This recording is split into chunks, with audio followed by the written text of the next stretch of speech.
Yeah. Roberta in the truth zone, mic hitting raw. Spotlight shining, she exposing the flaw. Debunking the myth, breaking their facade. This is Glass City, respect the squad. On these NYC blocks where the skyline flex big. Roberta Glass slicing lies with a truth rig. Innocence frosters, your stories unravel. She's a map through the madness of gritty gravel. Glass don't bend and facts don't break. She's a storm that's called, you feel the quake. Exposing tales stitched with crooked seams. Justice in the lens, shattered fake dreams. Dreams about killers, painted heroes in disguise. She burning propaganda with fire in her eyes. No glamour for the guilty, she call it straight. She backs victims, the voice stay away. Stats and receipts, no spin, no clutter. Cold cases whisper, she cuts through the mutter. Truth's her tempo, don't confuse the beat. She standing for the real while you taking a seat. True crime's a block, facts the artillery. Spinning those lies, yo, she checks that misery. Tabloid tales get smashed, no time to play. She's glass hard, break the false and save the day.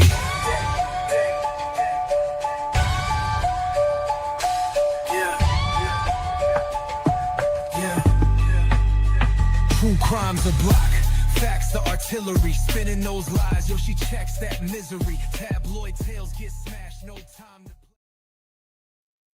Okay, good morning. Does everybody have their coffee? Good morning, Dark Side. Good morning, Lisa. Good morning, Boss Lady. Megan. Larissa. You love the song. People, like, it is highly controversial. I don't always play it. I needed a little pep in my step. Hello, Audrey. Nice to see you. For Larissa. But it enrages some people. I've gotten quite a few comments like, I was going to listen to this video, but this song is so terrible. Your intro is so long and terrible. I can't take it. So, yeah, it divides people. So today is day 4 of the Lindsay Clancy trial. Lindsay Clancy is on trial for the murder of her 3 children, Cora, age 5, Dawson, age 3, and Callan, age 8 months. She's saying she did it, but she had postpartum, and the whole world, it seems to be filled with baby murderer simps. I don't know. People simping for a baby murderer, a triple baby murderer. Like, save me with this. Save me that she was so depressed. I find her one of the most, I'll just put it all out there, the most disturbing, one of the most disturbing defendants I've ever seen. She makes the hairs on the back of my neck stand up. I find her disturbed and dangerous. I was reading, going to do an episode on Patrick Lacey coming up. Also, tomorrow morning, 8 a.m., live from Australia. Gadget being sued by the Tate brothers for $5 million. It's going to talk about the Tate's brothers, or the Pimp brothers, as I like to call them. Arrest in Miami. That's UK authorities arrested them. And they are fighting extradition. Their lawyer... what's his first name? Joseph McBride was Keith Raniere, the Nexium cult guru's appeals lawyer. He's a real piece of work himself. Real sleazy number himself, in my opinion. So I stopped giving my opinion because I felt like people were being rude to you. Welcome to my world, Larissa. Apparently, if you oppose murderers, people will be so rude to you. They'll hate you, and they'll tell you everything that they think is wrong with your personality.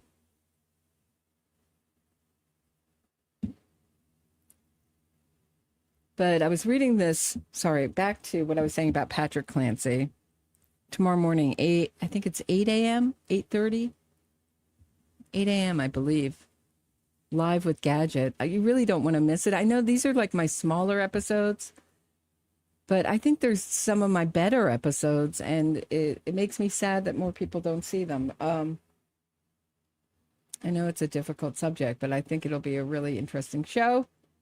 Tomorrow morning, 8 a.m. Eastern.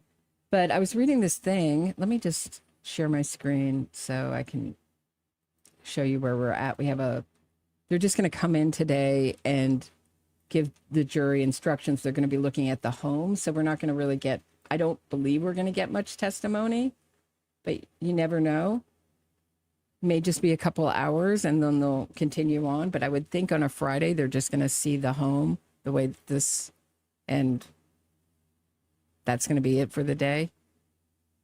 But I was reading a article about Patrick Clancy, and he said he asked, I can't remember exactly what the question was about the children.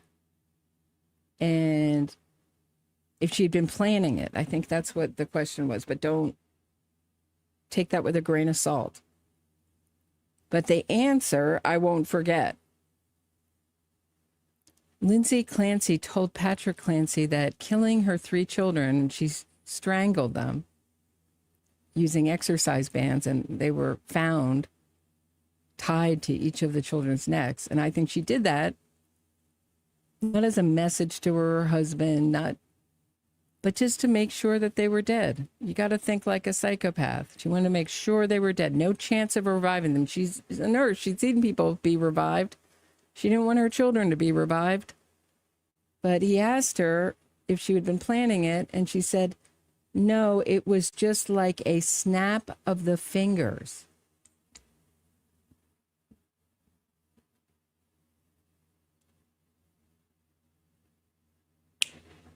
That's what it took Lindsay Clancy to murder her 3 children. I can't believe the prosecutor didn't put that in the opening. That would have been my opening. This was what it was like for Lindsay Clancy. Maybe they're going to save it for the closing. It was just a snap of the fingers for her. 5 to 7 minutes to strangle each child while she was in her quote-unquote psychosis. That seemed awfully convenient. Hey, Larissa, thanks for becoming a member. But I think as the evidence comes out, I see more people in the comment section, at least my comment section. So either one of 2 things are happening. Either the world is going on as pro-child murderer as possible, and people are finding me because they hear I'm maybe the one YouTuber out there that will really talk about how I feel she's guilty and scary and dangerous. And I'm sorry she paralyzed herself.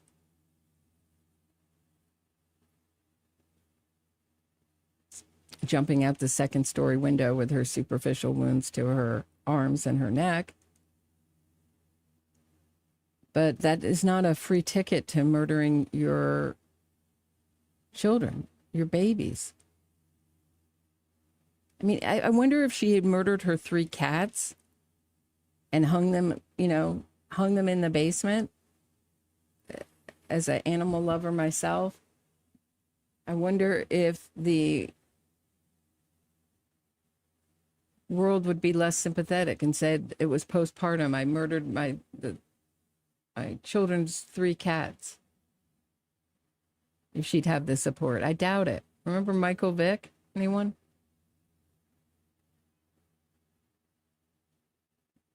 We just seem to, it's really shifted in the last 30 years.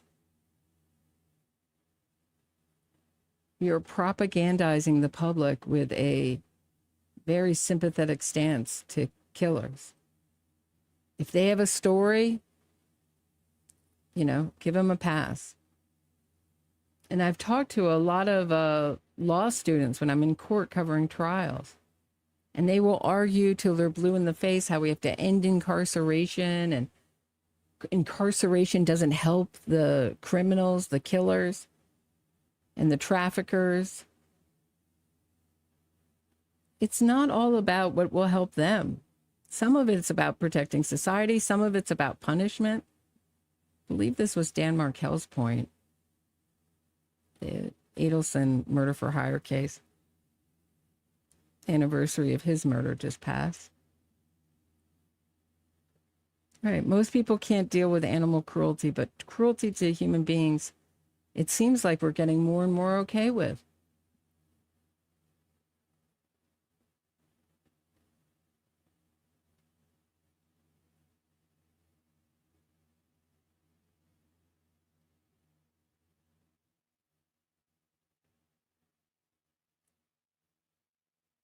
So either they're coming to my channel because they know I'm, one of the few people that think she's guilty, or some of the people are seeing the evidence, changing their minds. The CVS employee testified yesterday that Lindsay Clancy sounded perfectly normal right before she killed the kids.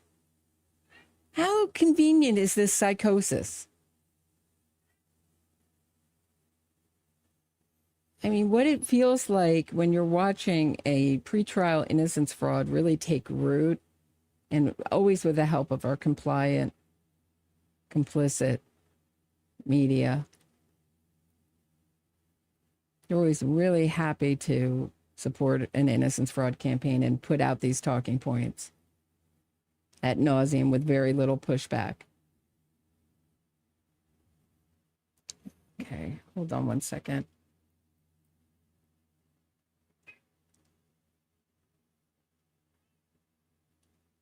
Let me just move a few things. So,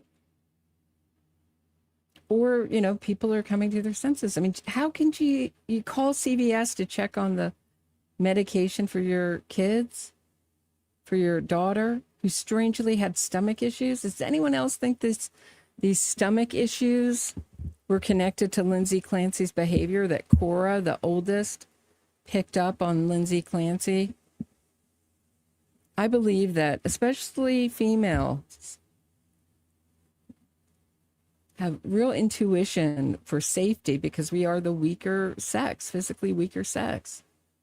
We rely on our intuition to keep us safe. So I don't think it was a coincidence that Cora was having constipation issues right before this.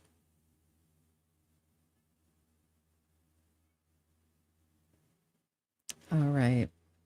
So I don't know. I'm just curious to hear what they're going to do as far as like instructions and stuff.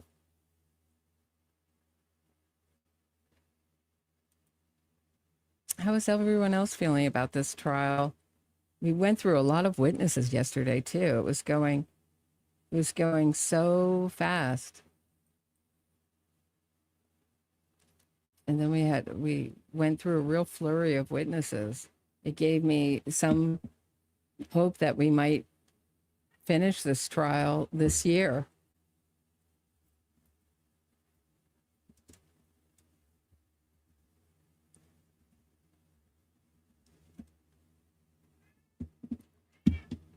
Oh, my cat is going crazy. How's everybody else? Let me check in with the chat. Hey, True Crimes Podcast. You feel badly for her? I don't, Allie. I don't feel badly for her. I really don't. I feel badly for Patrick Clancy, even though I find him strange. I feel badly for the children. I feel badly for the first responders. The police were crying at the scene, apparently. According to one journalist who was there on the scene covering it. She goes, it's really bad when the police are crying at the scene. It's so bad, the police, you see the worst of the worst every day, are crying at the scene. Tater, this judge thinks he's ahead of schedule, and it's taking his time. He's taking his time. I know. I don't like this judge. I'm sorry, I don't. I think he's like another wing of the defense. I don't like judges like this. I don't think he's a bad judge, but you know what I mean? And that, like, he's following the law, I think, but he's making a lot of very defense-friendly rulings, for sure. Right. The civil case, I mean, if you want to talk about, you know, I have biases against the medical establishment and pharma and my own feelings from what I've read, books I've read. It's not loud enough for you? Do you want me to? Hold on, let me move my mic up. This might be a little noisy.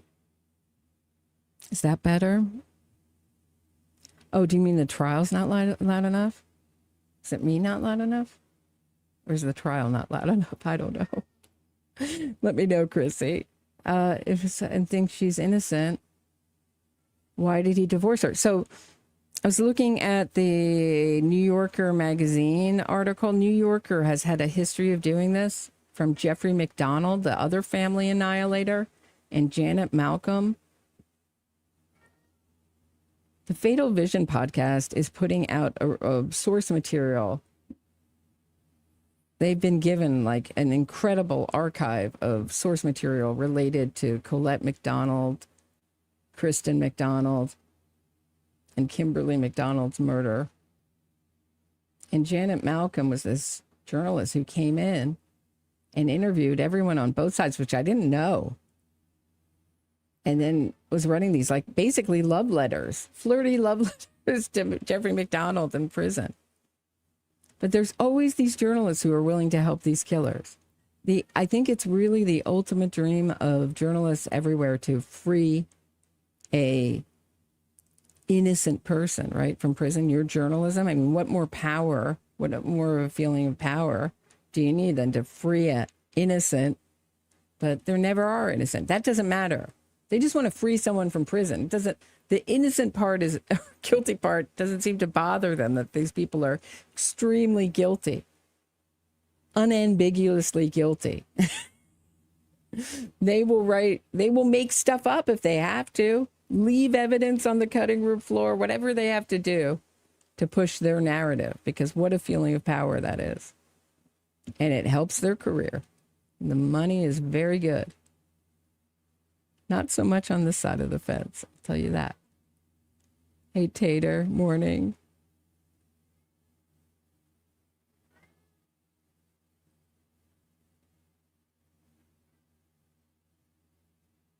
My cat is just, this is like what he does lately. Every time I come on, he just freaks out. And last time I put like a little footstool next to me. I thought maybe it could be my co-pilot. That didn't work. He wants all my attention or nothing. Let me see if I can show you this monster. I know, I mean monster affectionately, of course, but here he is. That's Smedley Butler. My boy kitty. Bring him on. Smeddy, you want to come on? They're asking for you. You want to come on? I think she's a psychopath too. Dude. And then sometimes he sits in the chair behind me. The other time he sat in the chair behind me and was just like, wah! He's a rescue from, he was found on the streets of Upper Manhattan. You want to come up? Everyone wants to talk to you, dude. Hold on one second. Let me just turn off my camera and see if I can put him on my lap. Hold on. I'll be right back.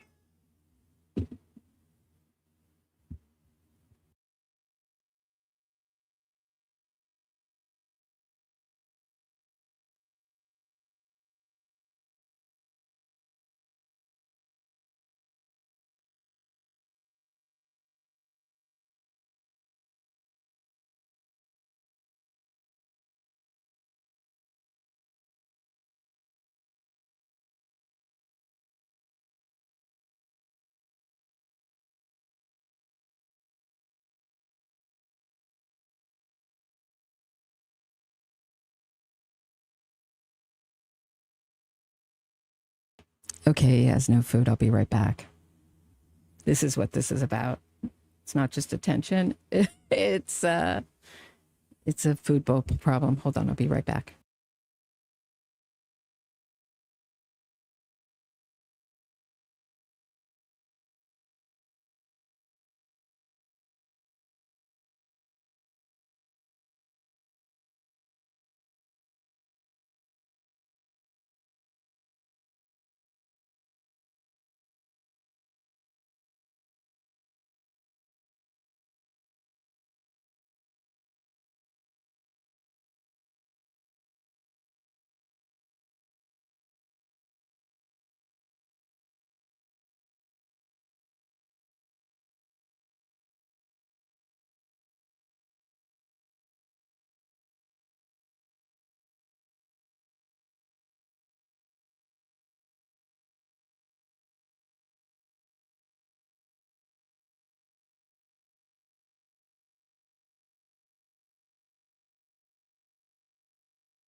Okay, food has been dealt with. Let me move this back. All right, let me turn on my camera. Okay. Do you see him? He's right back behind me. I don't know. Why so much blood for Cora? What did Lindsay do to her? I love dogs too. They're just a little harder to have in the city.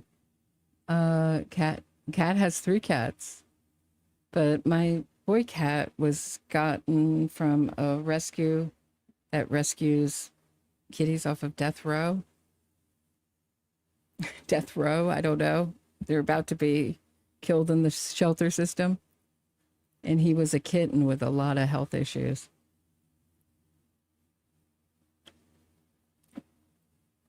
But he's always had this just big, really big personality.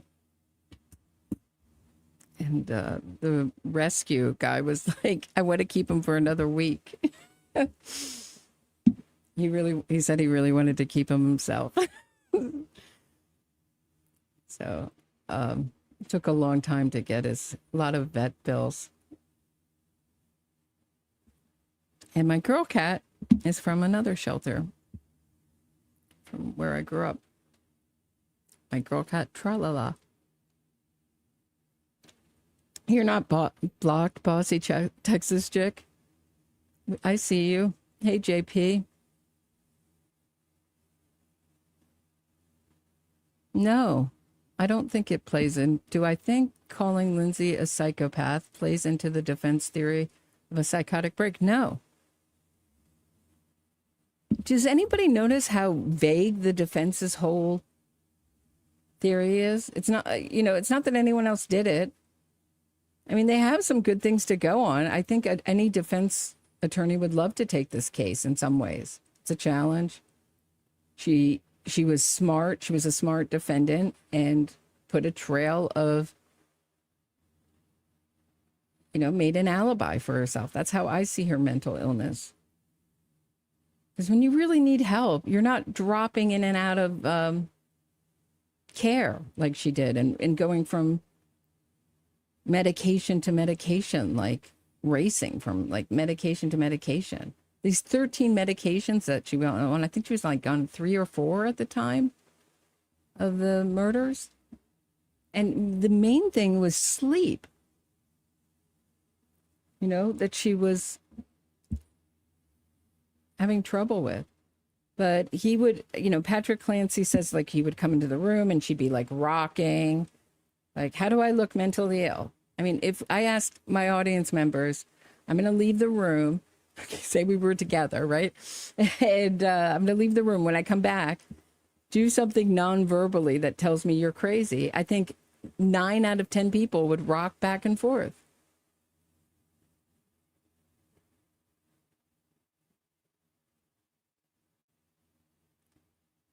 Look at her demeanor in court. And Patrick Clancy said she really misses her children. I'm sure she misses her old life in some ways. Got to be looking better now in retro. She had a husband, a nice house, was rich.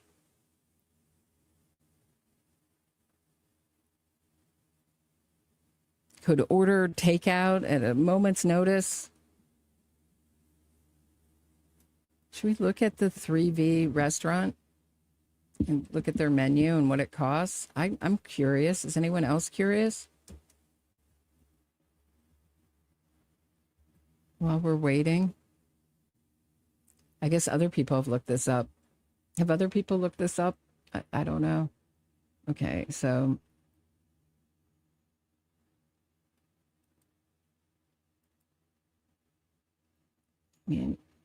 So here it is. This is where they ordered food. I just want to see the prices. Join our email list. Let me just close this. Hold on one hot minute.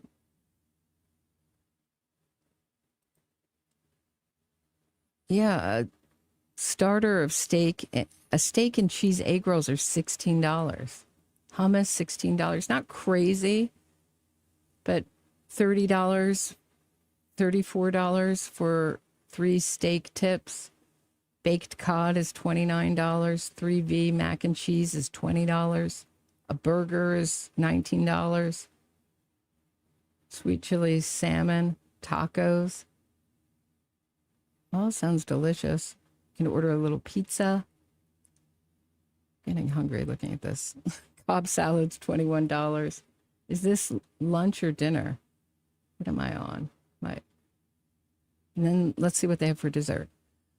Decadent chocolate layer cake, seasonal cake, butterscotch bread pudding, traditional cannoli tiramisu. Right, I want to make sure that I'm caught up. Yesterday I was like, whoop. Is this going? Oh, whoop, we missed it. Hold on. Oh.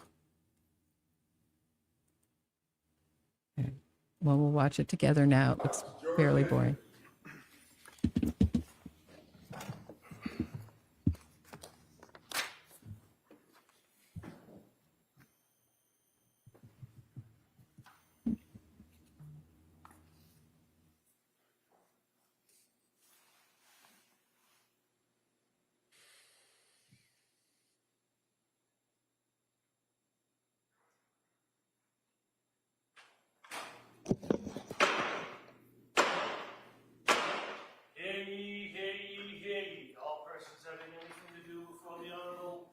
Sullivan, Justice of the Superior Court now sitting in Plymouth, within and for the Commonwealth. Draw near and give your attendance, and you shall be heard.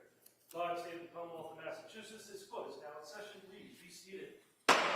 Good morning, Your Honor. May I proceed? Yes, please. Your Honor, before the court today, we have the continuation of the jury trial in the matter of Commonwealth versus Lindsay Clancy. Ms. Clancy is present. She is represented by Attorney Kevin Reddington. The Commonwealth is represented by Assistant District Attorney Shannon Buckingham and Assistant District Attorney Jennifer Sprague. All right. Well, good morning, everyone. So what I want to do is first I'm going to ask you those questions, make sure everybody was able to follow my instructions, and then I'm going to discuss a little bit about what we're going to do today in our schedule.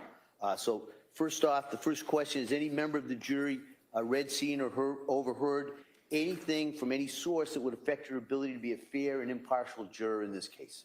All right. Well, next question is there any other serious matter or concern bearing on your service as a juror in this case? Anybody needs to bring to my attention? All right. So again, thank you for following those instructions. And so what I want to do is just talk a little bit about the next part of the trial, which is the view. You hear people talk about it. Now, I already kind of blew my cover when I said I couldn't control the weather. I would have taken credit for the fact that it's a beautiful day today, but I already told you I couldn't control that. So, but a view, so let me explain kind of what a view is, give you this very brief instruction in regards to that. Members, the jury, you're about to visit and go by a number of places that you've heard testimony about during the trial. Right? And the terminology we use for that, as I've said, is a view. Now, the purpose of the view is to help you better understand the evidence that you've heard and will hear during the trial, and to help you appreciate the location, the surroundings about these different areas. All right, now, the view that you're going to take is part of the case. The observations that you make while on the view may be used by you and considered by you in your deliberations in reaching a verdict. So you can consider what you're about to see during the course of the view. The places that we're going to go to in this case, we're going to drive to the CVS that was described. We're not going to get out, but we're going to see where that is. Then we're going to drive by that restaurant, 3V, I think it's called, in Plymouth. So we're going to drive there. Then we're going to go back to the home, which is at 47 Summer Street, and you'll have an opportunity to go inside the house. You'll go in there with the court officers, the lawyers, myself, and because we've got a large jury here, what we're probably going to do is break it up into maybe 3 groups of 6. All right, so we'll take 6 and we'll all go down, we'll look at different areas. The attorneys will point out certain things they may want you to take note of, but you can look at everything as far as just view it. When you're in there, you're not to do any independent research, you're not to kind of open up drawers or open up doors or anything like that. So the attorneys will give you an opportunity, and we'll give you an opportunity to just kind of look around and view that. And so after that, you're not to return to the scene. In other words, after you do this, you're not to go back if you have these unanswered questions or anything like that. You're not to go back. This is your chance to see these areas in this residence. All right. Like I said, you can consider what you're about to see as part of the evidence in the case. Now, during the trip to and back from these places, you're not to discuss the case or anything about it amongst yourselves or with anyone. When you're coming back, you're not to discuss on the bus, hey, we saw that, or did you see this, things like that. That's, as they say, that's verboten. All right, you can't talk about that on the way to and from. And so, as I indicated, you're going to be under the supervision of the court officers. I'd ask you to follow their instructions carefully. They're very experienced in doing these, and so they'll help you kind of go through this and set up, break up into those groups. And so, just so you know, the one group of 6 will go into the house, the others will stay on the bus. Okay, and when you're on the bus, you're not to discuss the case either. Geez, I can't wait to see this or that. None of that. All right, it's probably pretty obvious, but I just kind of have to kind of go through those instructions with you. And so what we're going to do now, I'm going to excuse you so you can kind of get yourselves together. We'll bring you back down on the bus. Myself, the attorneys, will join you there, and then we will, I think we're going to go first to the CVS and that restaurant first, and then second we'll go to that address in Duxbury. All right? Okay, thank you. Oh, geez, I got ahead of myself. I'm told we have to swear in the court officers, so I apologize. Will the court officers please come forward and raise their right hand? Do each of you solemnly swear that you will take this jury upon the premises in question and then suffer them to view the same or any property, place, or thing bearing upon the issue in this trial, as they shall think necessary, that you will not permit the parties to enter into debate within the hearing of the jury, nor any person to speak to them, unless it be Assistant District Attorney Jennifer Sprague or Assistant District Attorney Shannon Buckingham on part of the Commonwealth, and Attorney Kevin Reddington on part of the defendant, and they only to point out such places and things that they deem expedient for the determination of the issues, and that you will keep this jury together until they shall return to the court unless the court shall otherwise order. So help you God. Thank you. Thank you. All right, so we can take them. Thank you. All rise, please. Sir, is this okay?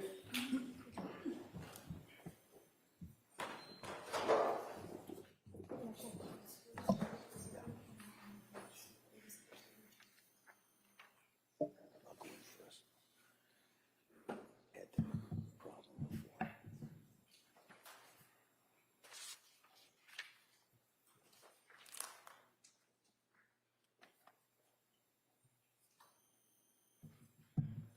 Judge, thanks for the quorum. Right. Counsel, anything we need to address before the view? All right, Counsel, so we'll be in recess at this time to resume. As soon as we come back from the view, we'll resume the trial. Okay, thank you. Court, all rise. Court's in recess, please exit the courtroom. Okay, so we got to it just a little bit late. I'm working on that. But here we are now on the on the mark, on the seal. It's just like a snap of the fingers, guys. Just a snap of the fingers. It's killing 3 babies.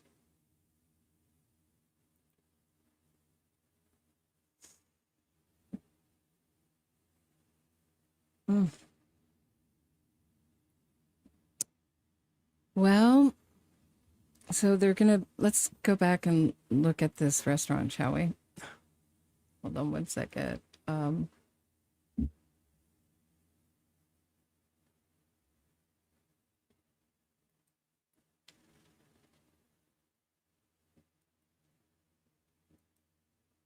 Okay.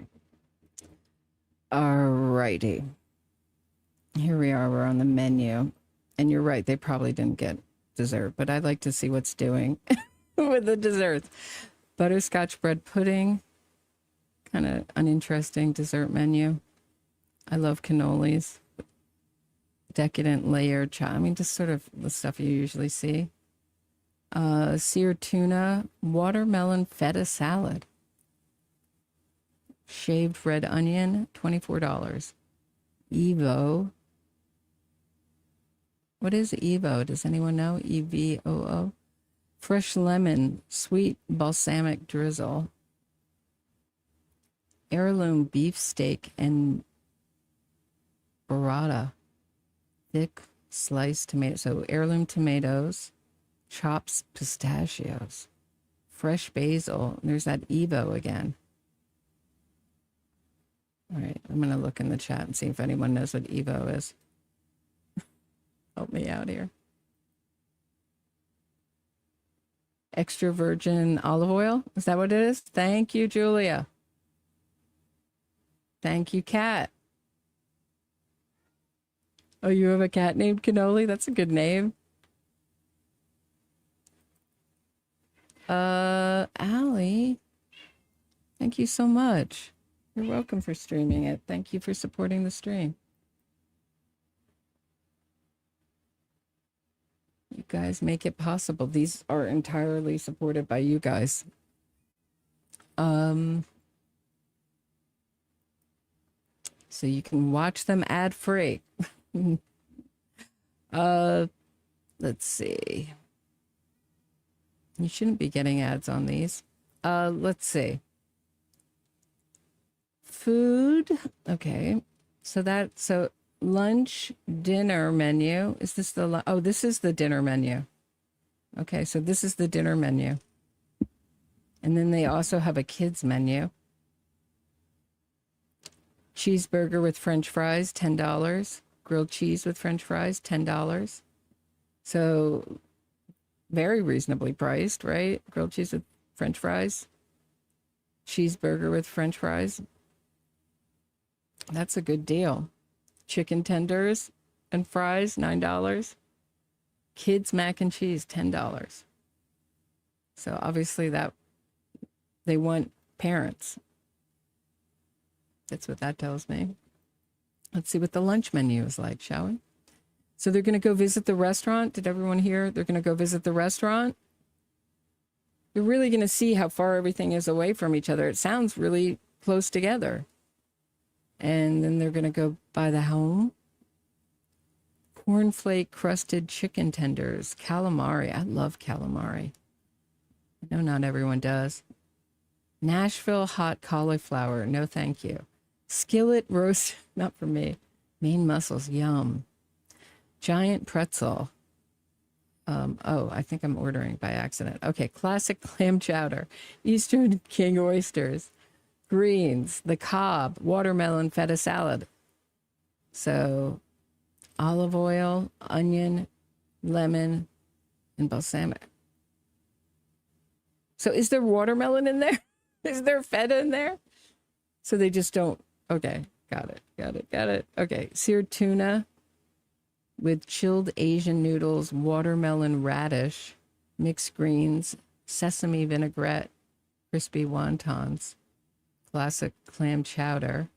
This is, all near Boston, so fish and chips. So there's going to be seafood, is what I mean. Asian noodle bowl. And you'll get things like Maine mussels because Maine isn't all that far away. Okay, so dinner menu goes to 4 p.m. to close.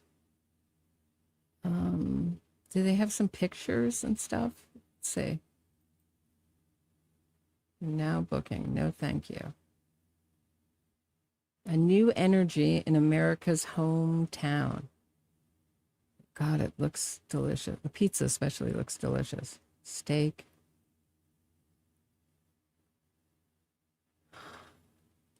Drinks look good. Maybe I'm just hungry. Maybe I'm just hungry. Okay. We already did the menu. Here's their hummus. I mean, a lot of things you see on other, not super ambitious, a little ambitious, a little different. Private functions they host there. So here's a look on the inside. They were taking takeout, but just feel a idea. Lots of different beers on tap. Cocktails. They do a Sunday brunch. Weekly Sunday at 11:30 to 3 p.m. Buddy, do you want to come up? Let's see what else. What's the sandbar? Waterfront without the hassle. See, look how beautiful this area is.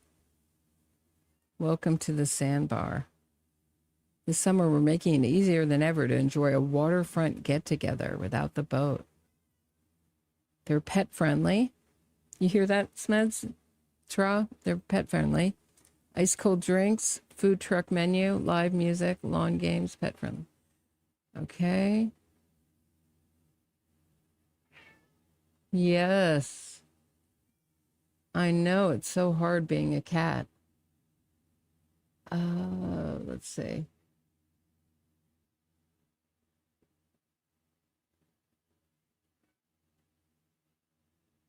Live music. So they have live music there too, huh?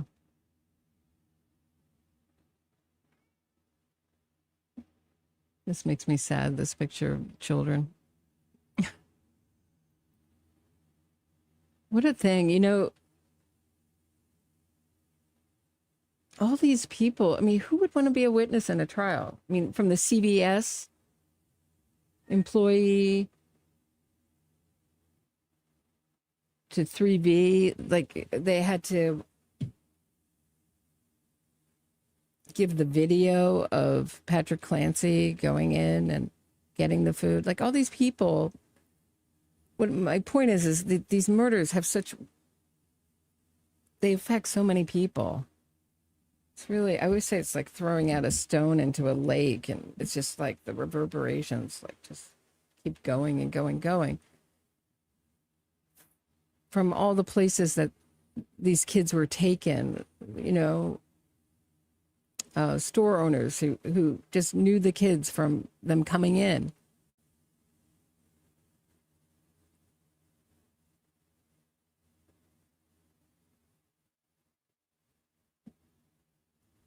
About us. Okay, who we are.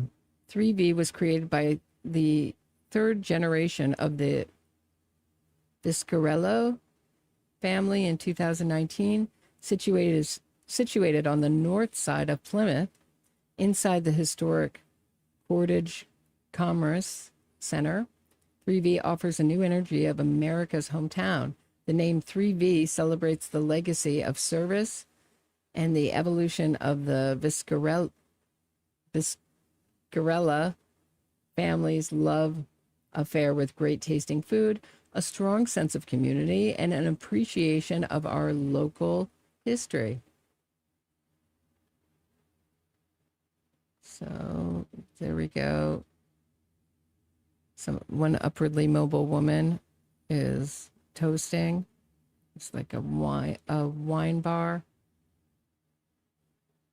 The one person I do hear, at least is one Facebook post, seemed to be skeptical of Lindsay Clancy, was strangely Vinnie Politan.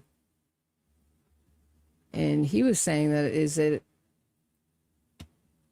pretty people privilege? Like if she looked like Andrea Yates.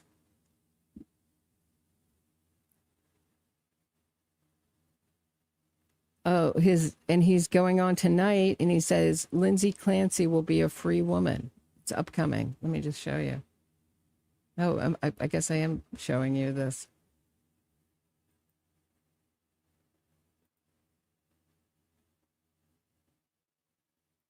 Yeah, Lindsay Clancy never intended to take her life.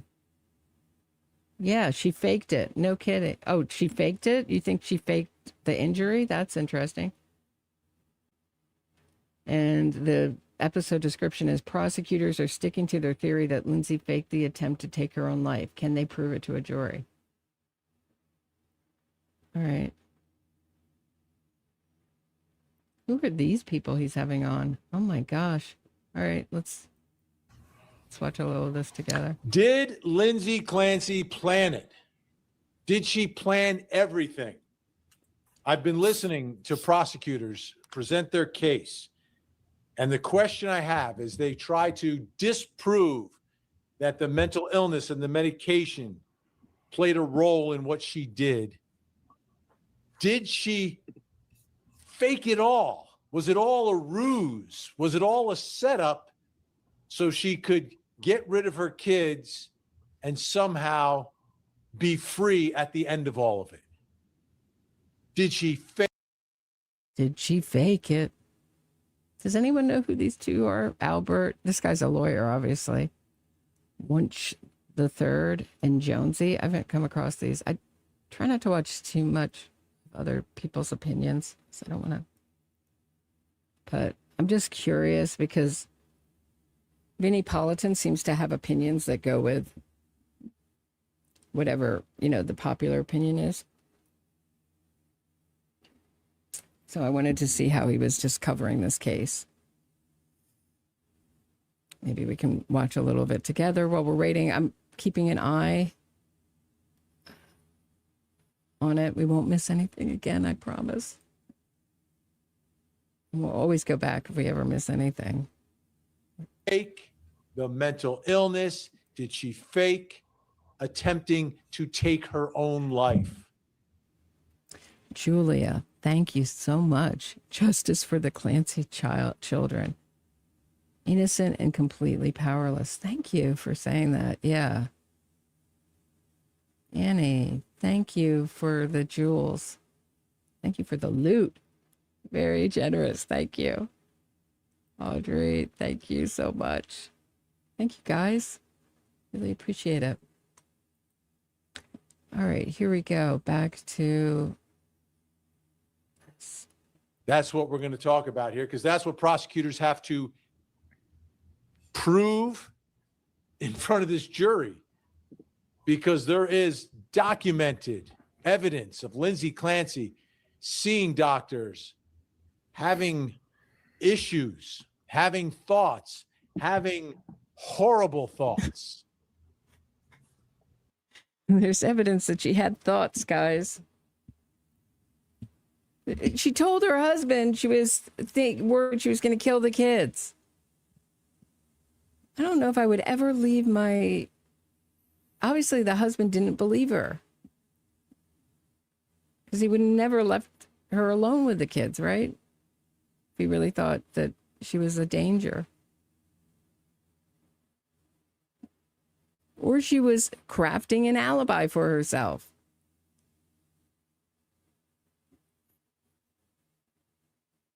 These family annihilator cases are, it's usually men, but especially when they're women, blow up in the media. Yet they do not believe. Meaning Lindsay Clancy couldn't miss it.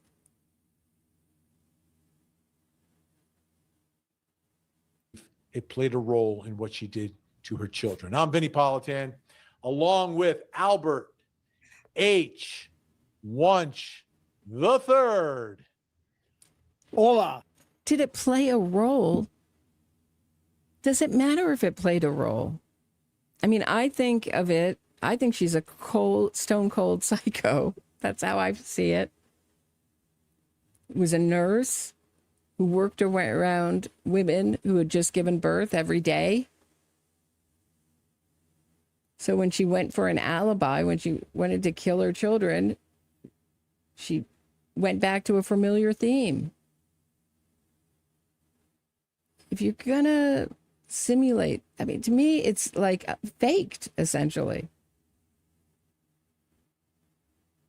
So when you're really struggling with health care, I mean, you check yourself into McLean's and then leave. It's like, almost like she knew she didn't need treatment.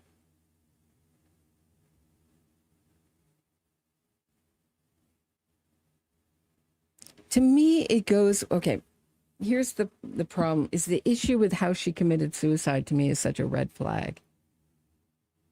Everything is done to make it look like she wanted to end it all. But you think as a nurse, she didn't know how to end her own life? Why is the prosecution, and granted, we'll give them time, but I just find their presentation dispassionate in a way that doesn't work for them and doesn't work for the state. And, you know, they're representing the people, they're representing the victims.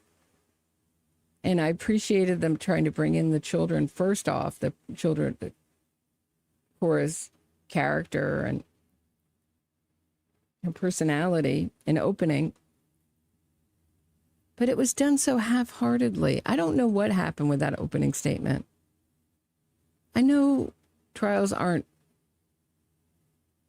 lost and won on the opening statement, but it just gave you an idea, like, I don't think the prosecution believes their own theory. And maybe it's my own bias that I think the prosecution probably, just from the way that they're trying this case and just the things that their cross-examinations and the things that they're bringing up, it's always showing Lindsay Clancy as methodical, in control. And I don't disagree that she's a control freak, but their theory of this case,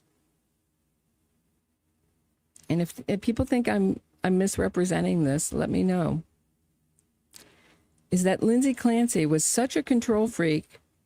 Her primary motivation was to kill herself, but she was such a control freak that she wanted to take the children because she didn't trust anyone else to raise her children. I don't know where they got that from. The problem with their theory, and someone on the jury has to be thinking this, is like, well, if she wanted to kill herself, she's a nurse, she did a great job, and I say that sarcastically. I'm trying to make a point.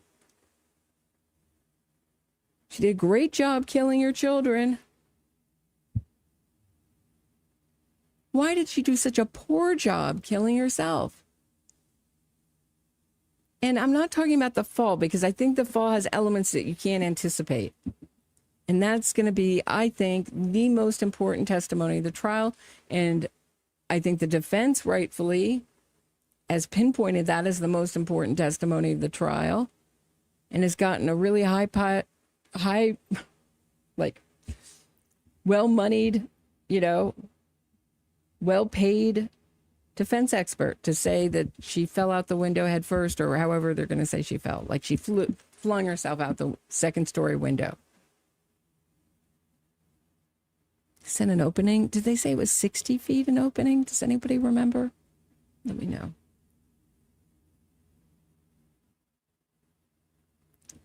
But most people would think if you fell from a second-story window,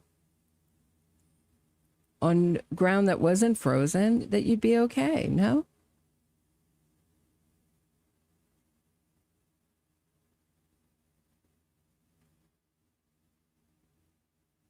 Let me catch up with you guys.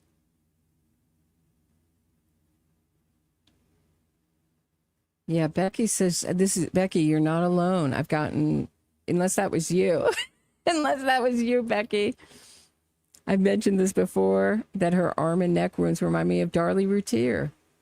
Right, very much like Darlie Routier.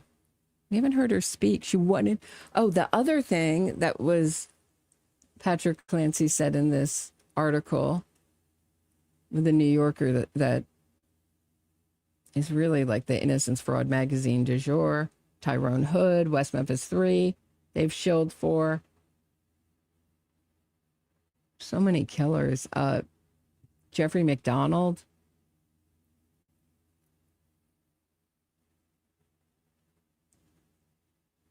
And they don't correct themselves. Don't ask them to correct themselves.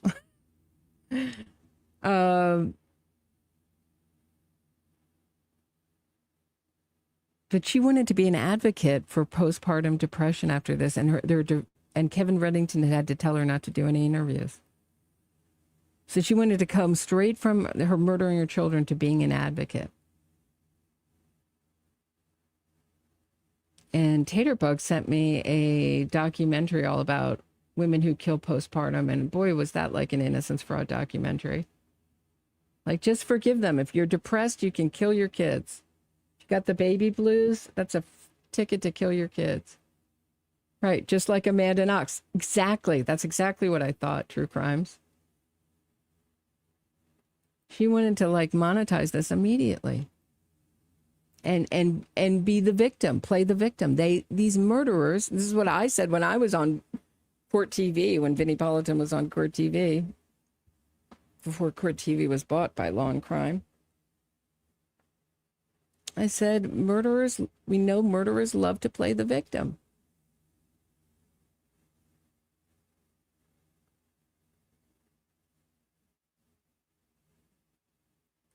And that's what she's doing. I mean, you know, I'm curious what they're going to say about this, about her spinal cord injury. Because people in my chat were saying, could she have faked a spinal cord injury? I would think that would be pretty hard to do. But did anyone ever see the movie Bob Roberts? This is like a really obscure reference.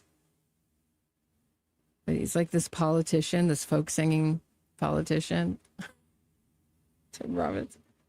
And he gets like an assassination attempt and he gets paralyzed from it.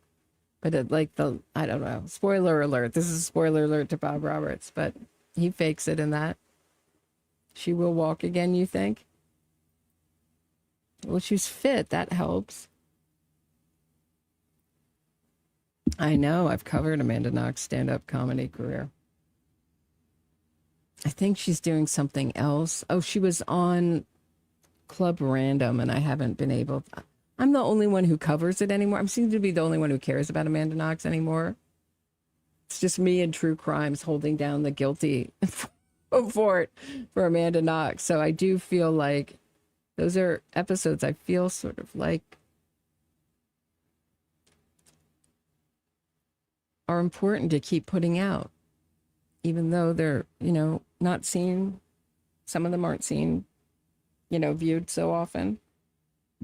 Just that they're there, so people can hear the other side and then make up their mind. But in America, we don't get the other side of Meredith Kercher's murder. We just get Amanda Knox's PR talking points, and I was fooled by it.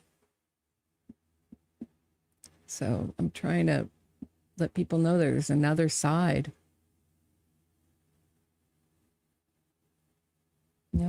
Her injuries are permanent, Denise. That's what I hear too, but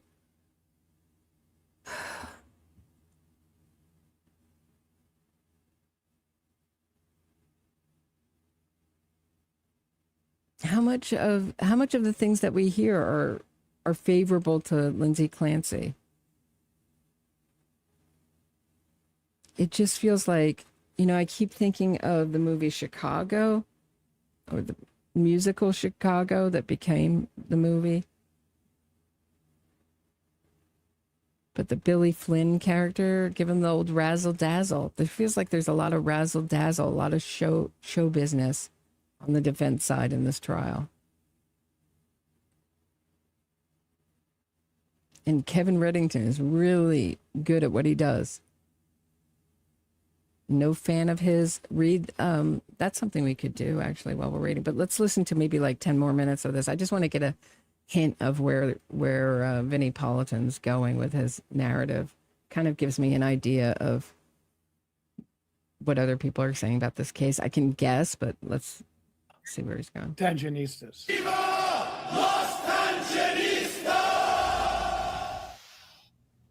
And also with us, the radio legend, the one and only Jonesy. Greetings from Asbury Park, New Jersey. And ladies and gentlemen, what you're about So Asbury Park is like Bruce Springsteen country. to experience, if this is I had a friend in college who sold, I don't know, this is like again, I'm coming up with like the super old references today. But do you remember when we used to sell, do kids still do this? Sell like Florida oranges and grapefruits to raise money for our schools. And she was going door to door to do that for her school. And she went to Bruce Springsteen's house and she got bit by Bruce's dog.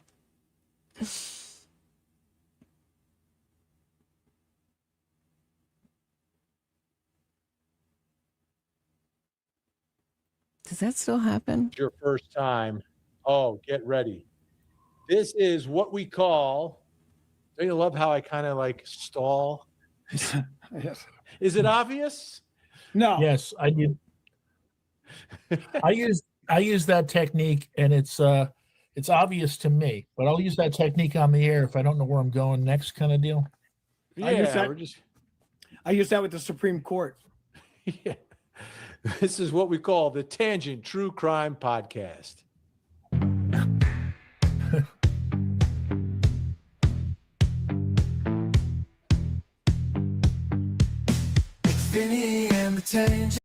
Oh no, like, all right. I love all this stuff myself, but I just want to I just want to hear them talk about the case.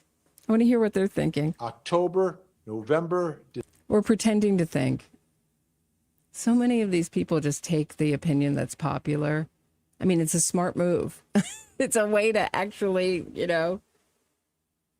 move very quickly, up the ranks of, YouTube viewership.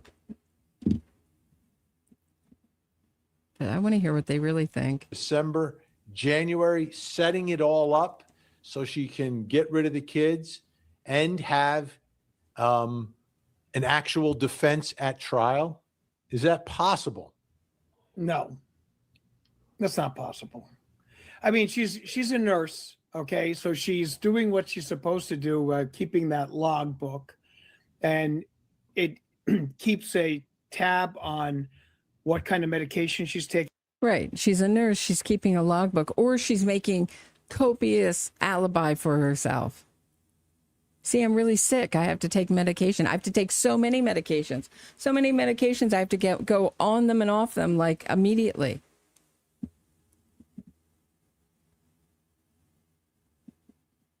Did they do toxicology on the children? Do we know? How much she's taking, what it's doing to her, what the effects are. And that's what they're supposed to do when you're in that type of a situation. So she's following the rules and putting down her thoughts. I mean, the husband's testimony, I think, helps the defense completely with the fact that she was having issues. She was making complaints. She had the insomnia. She had the problems that, were going on with hearing voices, not knowing what she wanted to do. So she didn't drug the kids just herself, right? This is just the same nonsense. So the same nonsense. That's just what I get. That's it. I've only listened to it 2 seconds. Let me try to. I know nobody else is interested, but I just want 2 more minutes. This is just. I just picked someone who, is going to go with whatever is popular. Okay, and she's crying out for help, but the only thing they're doing is giving her more pills. Oh, let's have a conversation that's like more appropriate to the civil case. I'm not going to argue about her care, although it's like a lot more complicated than, hold on, let me just share my screen. But enough with this. Oh, they did this wrong and then this wrong. So she could be, so you know what, guys, if you, even when you're rich and you're going to the best, doctors, like these people she saw were like, top of their field. I'm not saying that made them great doctors. I'm just saying that she had the best of the best.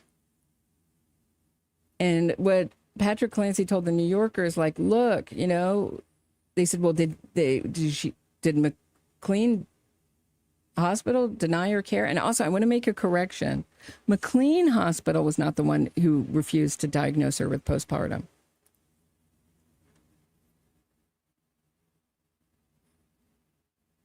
It was like Women's and something hospital. That's my memory of it. But a hospital, not McLean's, which is like, maybe that would be useful. Is there like a McLean's video that we could look at? I don't know. I guess you caught me in a chatty mood this morning. But I mean, I can't tell you, like,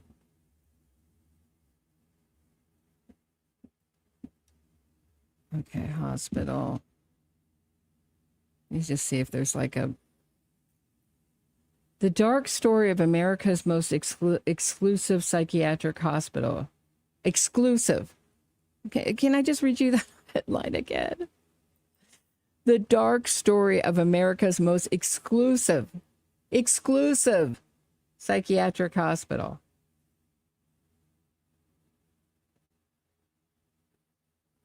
Here's a little promo video. McLean is one of the best in the world. I wouldn't. McLean. Okay. They pronounce it McLean. Maybe I'll finally pronounce something correctly. Want to be in other hands. McLean Hospital changed my life. I don't know where my family would be today if it wasn't for the outstanding care my daughter received at McLean. It's sentiments like these from grateful patients.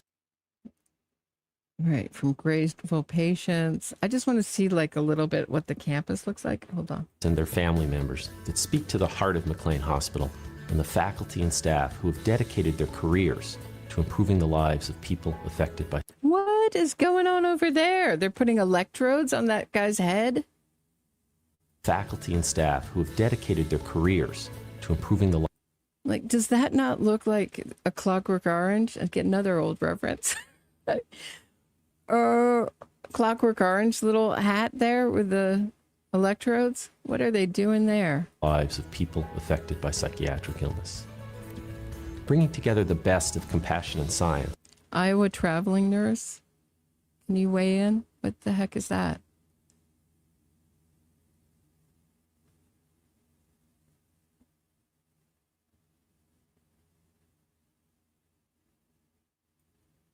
It looks like they're trying to put red light therapy on their hair.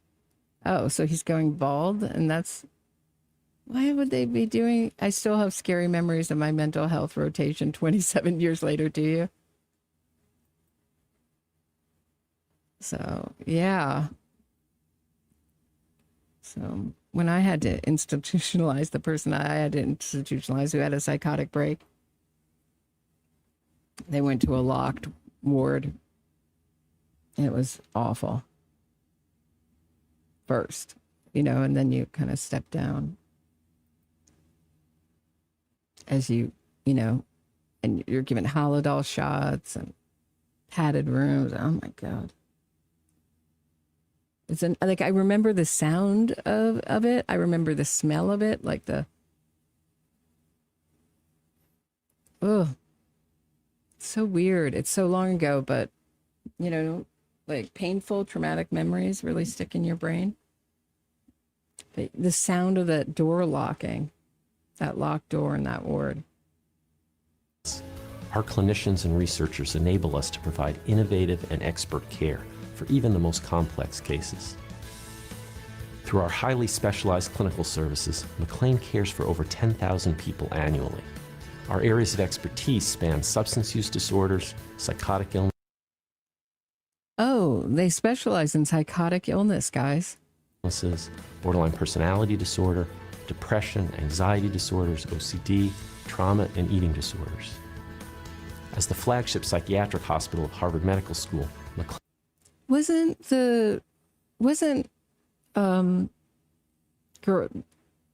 Girl Interrupted? Wasn't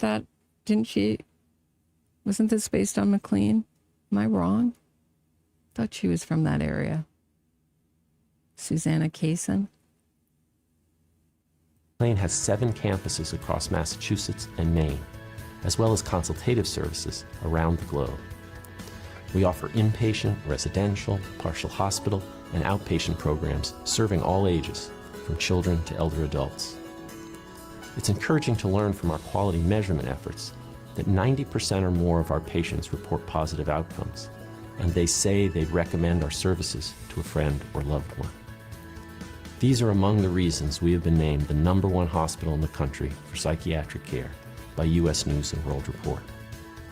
While such recognition is gratifying, we are most proud of the work we do each and every day to help people lead healthy, fulfilling, and successful lives. Inspired by those whom we serve and true to our mission, we will always keep striving to advance. Can someone look up if McLean was the hospital and that Girl Interrupted was where they were based on? Certainly kind of looks like it, right? Maybe a little bigger version. Or was it that another one? The field to provide ever better care.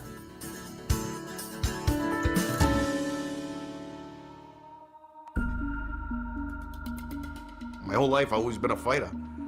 If somebody says I can't do something, I prove them wrong. Right. So, like, when I've been a fighter. All my life I've been a fighter. When I wanted to kill my 3 children and make an alibi for myself, I knew I had to check into a hospital with some weight, some gravitas. That's why I chose McLean.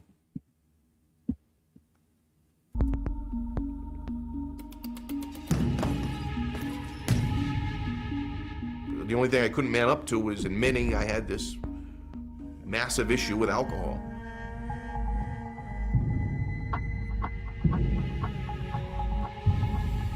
Always worked an off shift to support my family. Get out at 11 o'clock, have a few beers at a bar. Thank you, Becky Boo.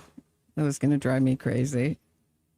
It was based on McLean. So that's where Susanna Kaysen, the writer, was a book before it was a movie.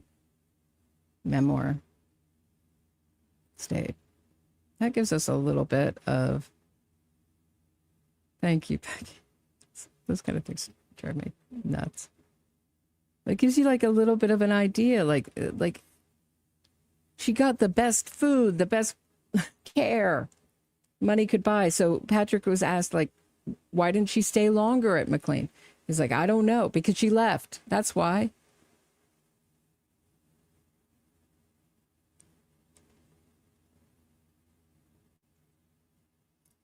The point wasn't to get care. The point was just to make it look like she was getting care.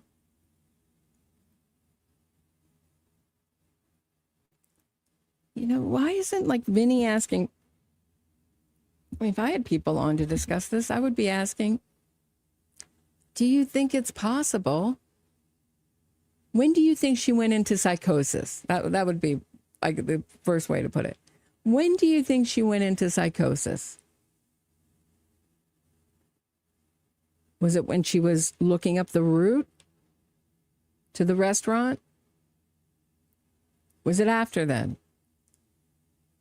Was it, why did she sound so normal? I mean, was she in psychosis when Patrick Clancy called her from the CVS, outside the CVS?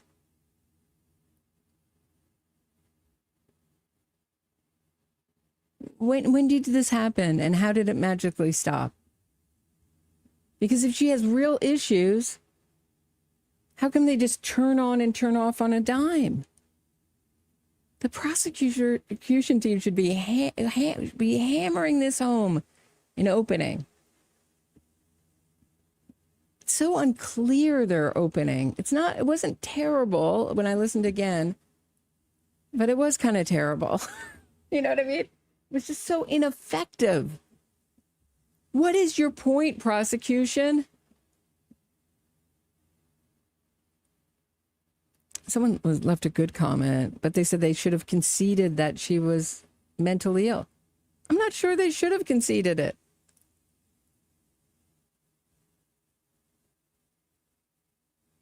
I think the way you could have said, I would have said to a jury, is you can see it as a fraud or not, or you can see it as a real issue. Either way, it doesn't matter. Just pull it out from under the defense. It's all a distraction. You may have real issues with the healthcare. The healthcare industry has real issues. The mental health field has always been controversial. Scientology has a whole museum to it, right?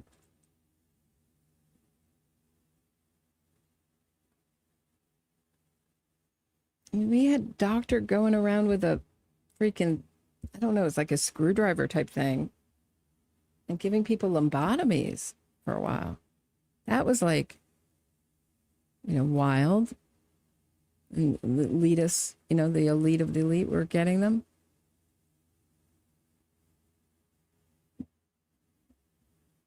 So, I would have said in opening, don't let the defense put the health care on trial.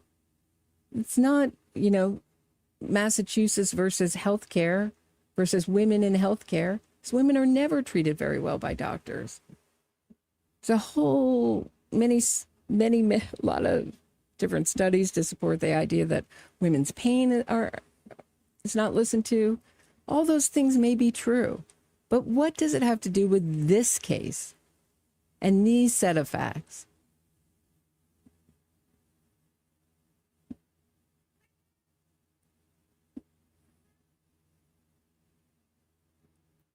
Unless you're going to argue that dealing with the healthcare industry, she didn't stay with any one doctor long enough to really get bogged down in it and frustrated in it.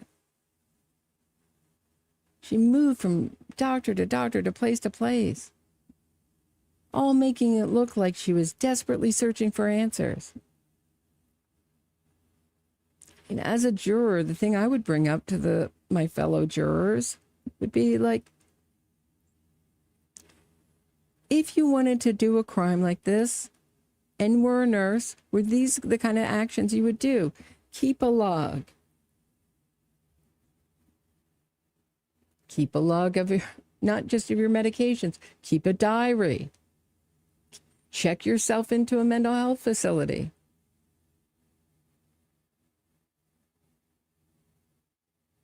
Make it look like you're crazy and want to end your own life, because the will to survive is like the most basic instinct. When that is messed up and you want to hurt yourself, most people think you've gone crazy, right? Checks herself into the loony bin, and I'm using these words like to make a point. She must be really crazy. She must be out of her mind. But when he asked where the children were, she said in the basement. She didn't say they're in Las Vegas. playing a gig with Elvis. I mean, you know what I'm saying? She's in reality. They're in the basement where I killed them. She didn't say that. And strangely, the answer she gave is an answer where she does not take responsibility for the murder she just did. Ditto. So she has like a consciousness of guilt. She's trying to avoid responsibility and avoid incriminating herself in that statement. Look at her actions. Look at her words. It cannot be any more obvious. I don't know. Because I would think a real loving mother wouldn't have to hide their tears and do this to cry. Would be so distraught that they throw themselves on the mercy of the court and plead guilty.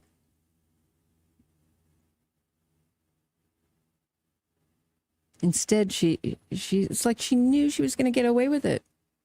I want to be a advocate for postpartum.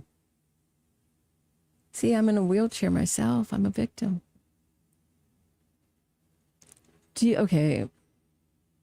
What do you think is the single most helpful thing for Lindsay Clancy? Is it the fact that, is it her spinal injury? Is it her health records? Is it that her husband's support? I'm going to do a little poll here. Hold on one sec. Just what you think has been most helpful for the defense. Is it her health records? And you cannot say all three. It's just if you were going to point out like the most, stop doing that with my polls. You got to make a choice. So what do you think has been the most helpful for her defense to have? If you were a defense attorney, what would you be most pleased to have? Her health records, including her logs of her medications and the fact that she checked herself into McLean. Is it her spinal cord injury from jumping out the window? Boy, does that make her look like she might be crazy.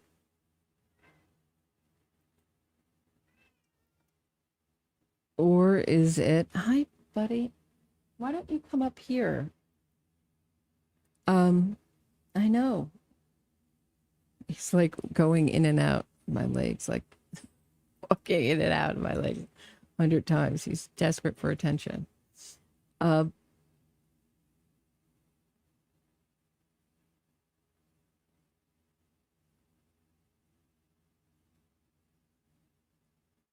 Health records, injury, or is it her husband's support? All right, let me make a poll.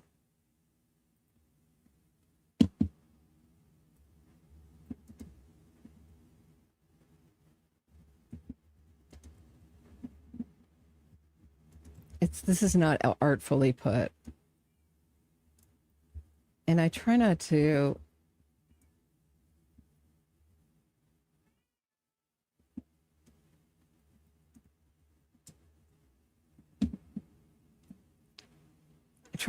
put like Lindsay, like, oh, your good friend Lindsay. I always try to put her first and last name. Okay, her health records. Did I miss something important? Right, she had so many financial resources. Number 2, hold on one sec.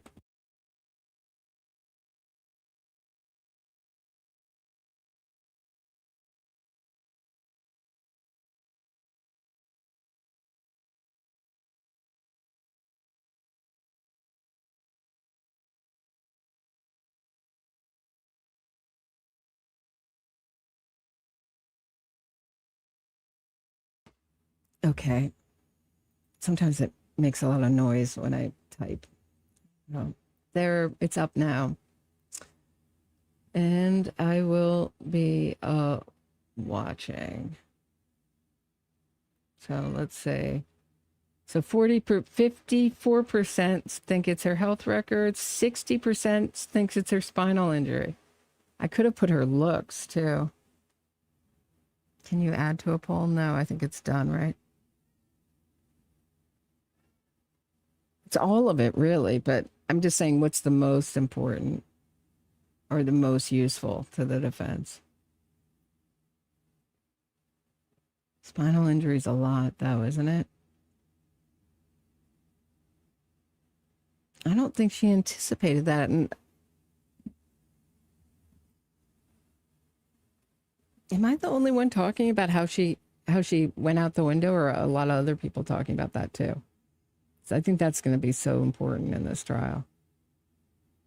I know I keep repeating myself, but I do. That's the testimony I'm really looking forward to hearing.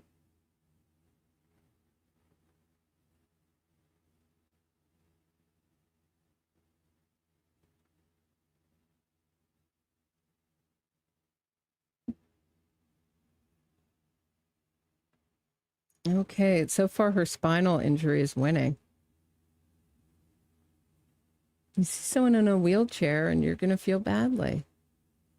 And she gets to come in a wheelchair. Not like I think there's an option, but every day, you know.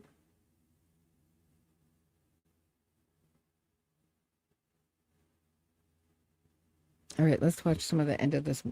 All right, I guess it's just, let me just see if there's anything more interesting about McLean, and I'll come back. This is just like people's stories, and I don't think, I really wanted just to see the campus and the blah, blah, blah, and these are more like sort of people's stories.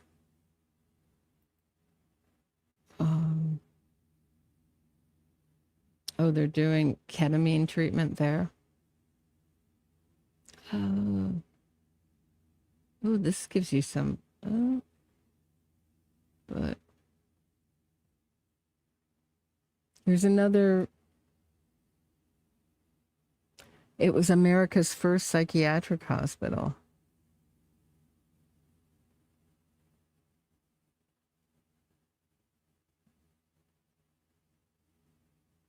And didn't she work at Mass General?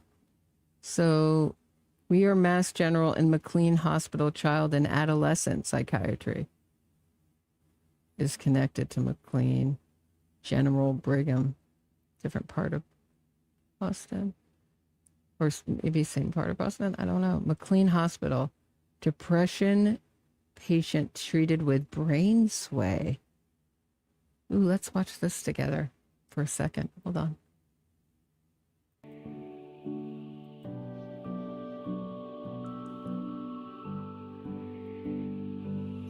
I was diagnosed with depression when I was 12, and it's been off and on since then. But this last spout of depression has been over a year, and it's just been debilitating.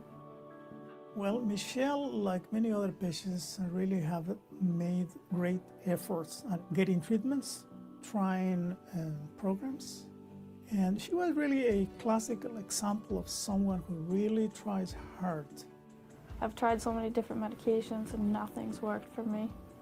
And I mean, I've gone to therapy, I've done everything I could think of, and nothing worked. So I was honestly a little bit, I didn't know if anything would ever help me. So I just began drinking every day. I was drinking to get drunk, to forget about everything that was happening in my life. And turns out that there was a program at McLean that I was fortunate to get in. With so many patients suffering this much, why is that we don't move forward with something that we know works? And she is the perfect example, in my view, of taking something that was difficult to treat and help and changing everything to a more positive outlook.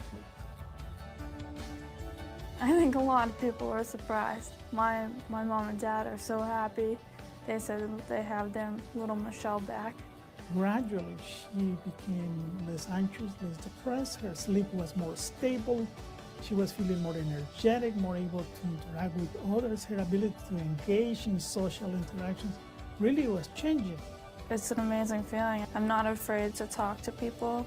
I engage in conversation where before I would avoid talking to people at all costs. I just wouldn't want anything to do with anything. And now I have more energy, I get out of.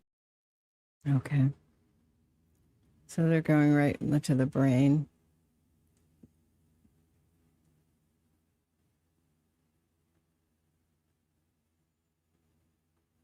When was this? It's like, hold on 1 second. When was this video? There's some cool shots of the actual building. 8 years ago. Yeah, it just looks old. I don't know. Now the treatment to me looks old and outdated. I don't know if they're still treating people's brains like that. Are they? Are they?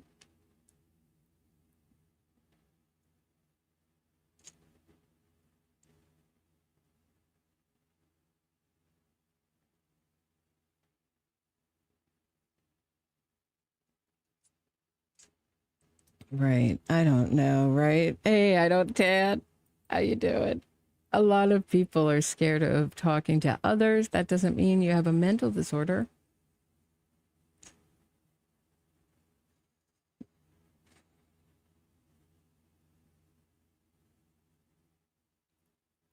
You know, my feeling is on a lot of these issues, whether it's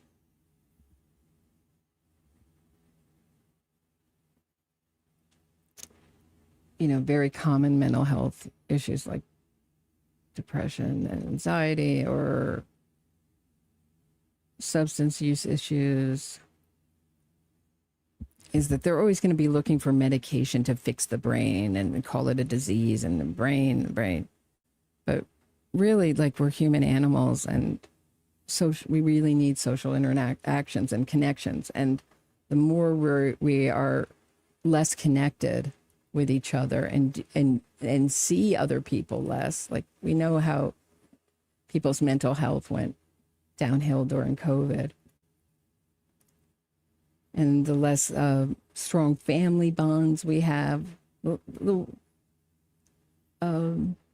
more we're going to see people having mental health crises or struggling with mental health issues or substance use issues. I think it's all going to, and suicide, and I think it's all going to go up. And as it goes up, they will always look to monetize it with, drugs and stuff. But I think it's just like I think it's always going to fall short to fix the brain in that sort of like medicalized way. I think the social element is really key to it. That's my feeling on it. I'm not a doctor. It's just one woman's opinion. We're going to be seeing a lot more of it, a lot more mental health issues. All right. So let's see where we are in the poll, and then I'm going to kind of just be checking in. 40% still say her spinal injury. Not going to end the poll. I'm going to keep it up. If you just came in, let me know what you think has helped Lindsay Clancy's defense the most. Polls up. Curious to know what you think. Most people think her spinal injury. All right. I'll see you guys. I'll be here hanging out, waiting. We're waiting for if you're just tuning in, we're waiting for the jury to come back from touring the home. They're also touring the 3V restaurant. So giving the jury an idea of the route that Patrick Clancy drove that day and the time it took him to run these errands, to pick up takeout dinner for the family and to pick up medication for Cora from CVS. We heard yesterday testimony from the CVS worker that when she spoke to Lindsay Clancy, she was totally normal and in reality. Now, Lindsay Clancy supporters will say, well, she only spoke with her for a short amount of time. How could she tell? But if you've been paying attention to the actual evidence and not the talking points, which most people don't have the time to sit and watch the entire trial. But if you've been paying attention to the evidence and not the PR talking points in our media, prosecution is start mounting a compelling case. Will the jury pay attention? Is the jury paying attention? That Lindsay Clancy was in her right mind when she did this. Or she was ill, but, you know, I mean, she knew right from wrong. She was not in another world psychotic break. And these voices just magically popped up, never to be heard from again.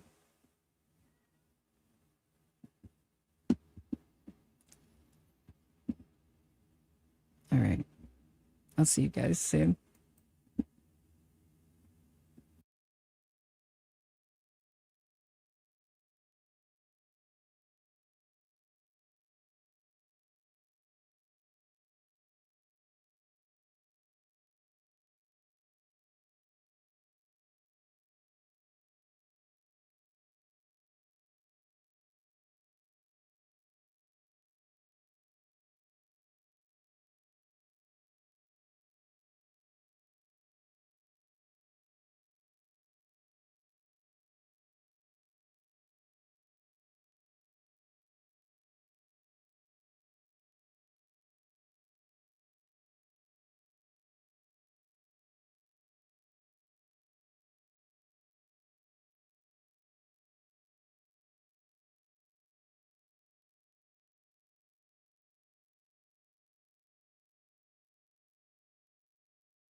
purpose of the record, we return back to the matter of Commonwealth versus Lindsay Clancy. All parties are present, including the defendant, excluding the jury. All right, thank you for that.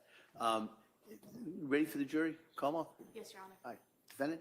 All right, why don't we bring the jury in?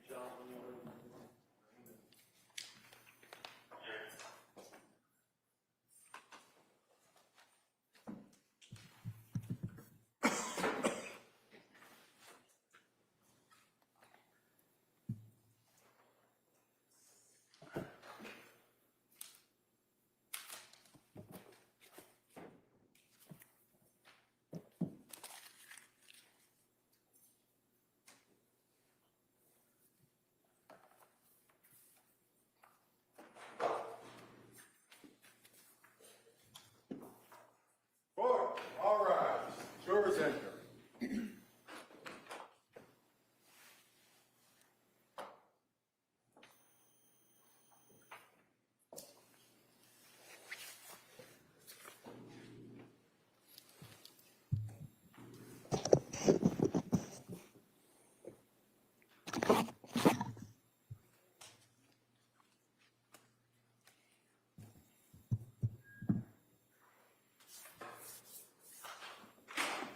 This court's now in session. Please be seated.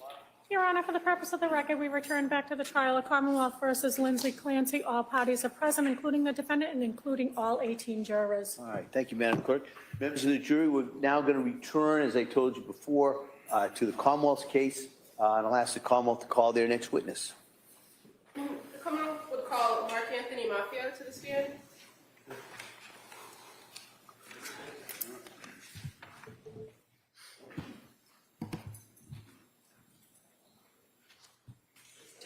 While we're waiting, you want to just add for the record, same objection and standing objection, so All right. that keeps. Come on, sir. Come on. You come right here, raise your right hand for the question. Good morning. Do you solemnly swear that the testimony and the evidence you shall give before the jury will bear on the Commonwealth and the Thank you, sir. You may have a seat. Watch your step, please. Thank you. All right, good morning, sir. Your Honor. All right, Attorney Buckingham, please. Thank you. Good morning, sir. Good morning. Could you please tell the jury your first and last name, please? Yes, Mark Anthony Maffio. And how about spelling your last name for the purpose of the record? Maffeo. And where are you employed, sir? Duxbury Police Department. How long have you been a police officer? 12 years. And has your career been with the Duxbury Department, or do you work anywhere else? I worked in Rockland and Cohasset prior to Duxbury. So how long have you been at Duxbury Police? 9 years. 9? Yes. What's your current rank or assignment at the Duxbury Police Department? Patrol Sergeant. And I'm going to draw your attention back to January of 2023. What was your assignment then? A detective. Were you working on January 24th of 2023? I was not. I was called in to work. Okay, so who contacted you? At the time, it was Detective Sergeant Jamali. And is that the normal course in Duxbury when a larger incident or investigation occurs, that sometimes you'd be called in to work a scene if you're not on shift? Yes. And Detective Jamali, where did he tell you to go?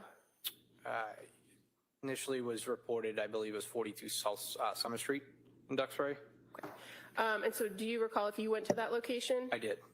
When you arrived there, was the scene still active, meaning there were still kind of ambulances and everything on scene? Yes. Did you go into the house? Not at that time, no. Were you advised when you arrived on scene that one of the parties was being sent to the South Shore Hospital? Yes. And so as a result of that information, what did you do? I was then tasked with going down to South Shore Hospital. Now, when you went to South Shore Hospital, did you know the party that was going to be transported there? Yes. Who was the party that you were going to meet? I was advised it was one of the homeowners, Lindsay Clancy. And you later became aware that the home at 47 Summer Street was the home of Patrick and Lindsay Clancy, correct? That's correct. And again, you were also later made aware that they had the 3 children. Correct. Were you advised of where the 3 children were? Yes. And how about the husband? Were you advised of where Patrick Clancy was? I was. As far as the people transported to South Shore Hospital, you came to learn that only Lindsay Clancy was sent to that location, correct? That's correct. Did you expect somebody else to be arriving there? Initially, before I had left the residence, it was a little bit of confusion. They thought that the husband was also being transported to South Shore. And at some point, were you later advised that that ambulance was turned around and sent to Beth Israel in Plymouth? Correct. So when you were at the South Shore Hospital, did you have an opportunity to observe Lindsay Clancy? I did. In what condition was she when you observed her at South Shore Hospital? She appeared sedated and unconscious with several lacerations to her arms and neck.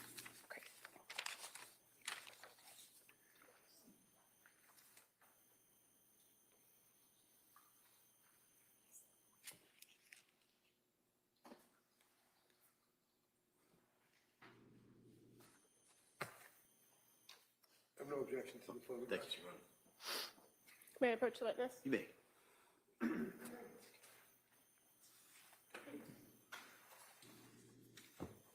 to show you 4 photographs real quick. If you could take a look at those. Yep.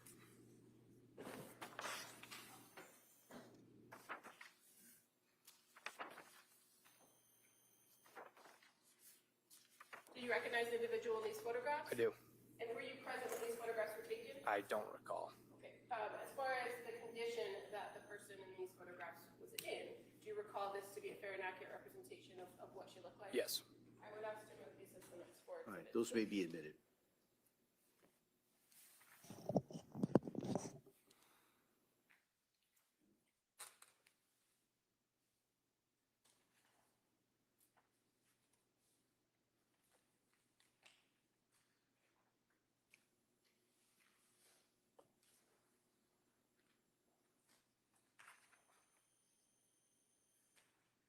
It's 110 through 113.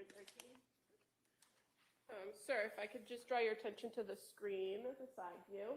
I'm showing you now what's been marked as Exhibit 110. And who is the individual depicted in this photograph? Lindsay Clancy. And those are the injuries that you observed that day of her on her neck? Correct. And showing you on the screen what's been marked as Exhibit number 111. Again, is that Lindsay Clancy? Yes. And the injuries that you observed on January 24th on her neck? Correct.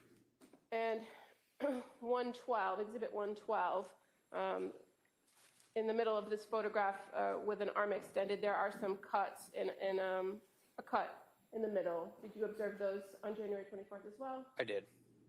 And finally, Exhibit 113, that would be the other arm. Did you observe those cuts to that arm? Yes.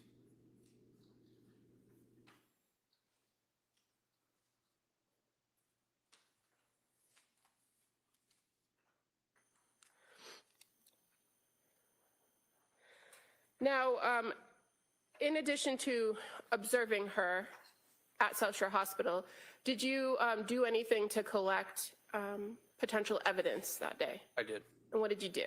I gathered, I believe they had been removed from the hospital staff, clothing, pants, shirt, I believe it was a scarf, and wedding bands.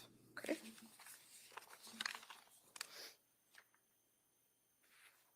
May I approach again? You may. I'm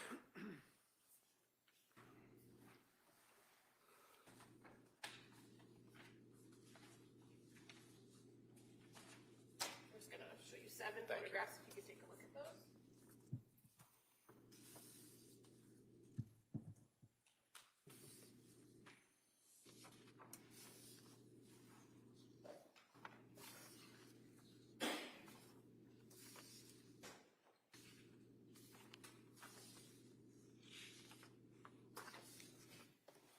Are these 7 photographs familiar to you? Are the items depicted in these photographs familiar? Yes. I'd move to admit these as the next exhibits, please. Any objection? I have no objection to any of the photographs. They may be admitted.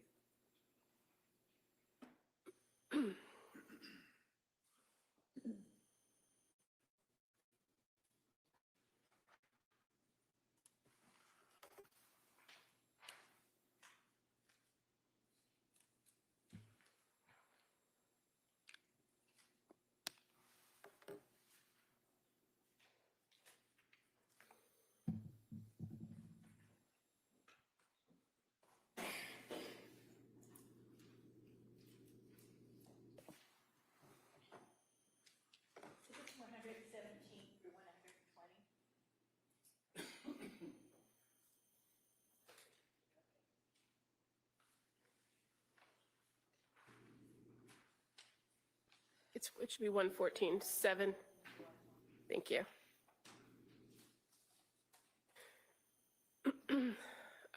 Thank you, Madam Reporter.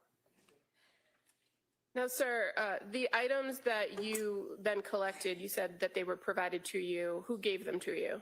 It was one of the hospital staff. Okay, and so in examining those, you would agree that those items have been cut off of the individual? Correct.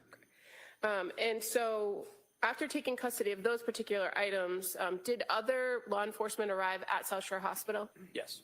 And who arrived? Trooper Lawler from the Mass State Police and Officer Lepard from the Duxbury Police.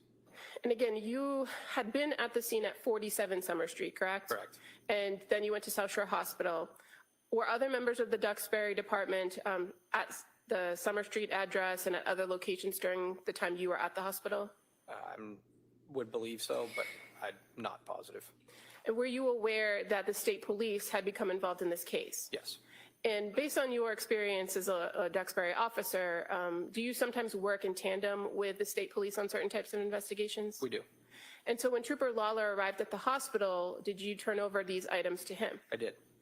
Now, in the time that you were at the South Shore Hospital, did you have the opportunity to speak at all with Lindsay Clancy? No. In the time that you observed her, was she responsive at all? No. Was she in custody at that point? I would say yes.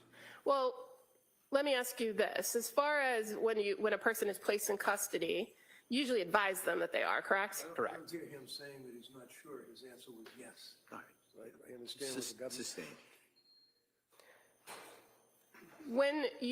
When your department has somebody in custody, is it protocol to have an officer stay with that individual? Yes. And in this case, was somebody assigned to stay with Lindsay Clancy? Yes. At the time you were at the hospital, was that your role? Yes. At some point, did someone else from your department come to keep watch? Yes. Who was that person? I believe it was Officer Lepard. I know Officer Broderick was also assisting. I can't recall if he arrived at the hospital as well. Okay, but you recall Officer Lepard? Yes. And once the scene was secured at South Shore Hospital, did you leave? I did. And where did you go? Back to the address in Duxbury. And that would be 47 Summer Street, correct? I think you might have said 42 at one point. You're right. Yep. 47 Summer. And at the residence at 47 Summer Street, did you assist other Duxbury officers in securing the scene upon the arrival of the crime scene services? Yes. Were you present when the Massachusetts State Police Detectives Unit executed a search warrant at 47 Summer Street? I was. And was that kind of later that night into the early morning hours of the 25th? Yes. I have no further questions. All right. Thank you. Counsel?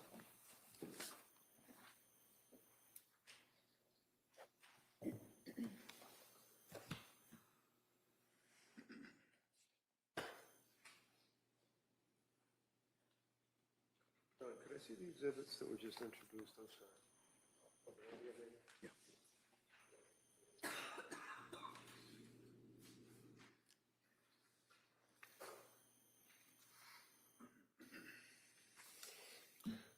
Morning. Morning. I've got a couple of other photographs that I'd like to, just since you were at the hospital at South Shore, if I could. Sure. Is that what Lindsay's condition was when you went in the hospital and saw her at any event? I don't recall those being on her legs, but I'm not 100% sure. But other than that, yes. Other than that, yes? Correct. So I would offer that, Your Honor, if I could.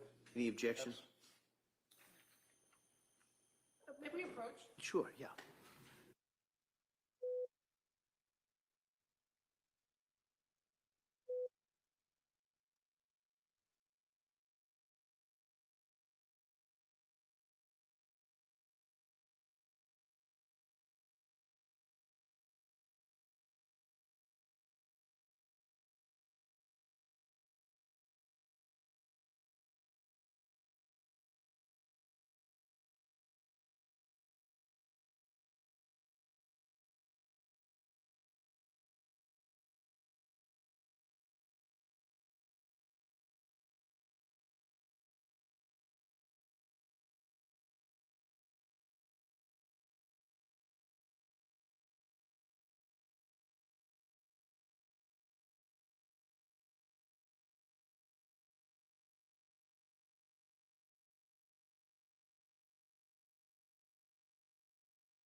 Hey, we're back. Let me get myself out of here. Sure, yeah, if you want to do that. You at some point had a chance to take a look at her face, I imagine, sir? Correct. Is that a fair and accurate depiction? Yes, And she was unconscious at that point, was she not? that's correct. About this, Jim. All right, that may be admitted. And this, you said that there was some cuts on her wrist. Yes. That's a fair and accurate depiction. Correct. And cuts on the neck as well. Correct. And from the other side, from the front. Yes. Okay. Thank you, Judge. All right. All right, those photos may be admitted.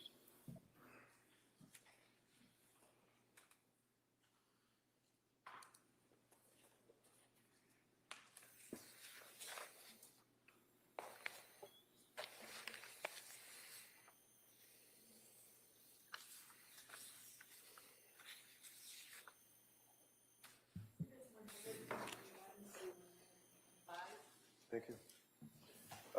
And I'm just showing you another exhibit. This would have already been introduced into evidence, and this would be Exhibit 112. And this would also depict the area of the wrist. Is that correct? Correct. The cut was. Likewise, Exhibit 111 also shows the cuts on the neck. Is that correct? Correct.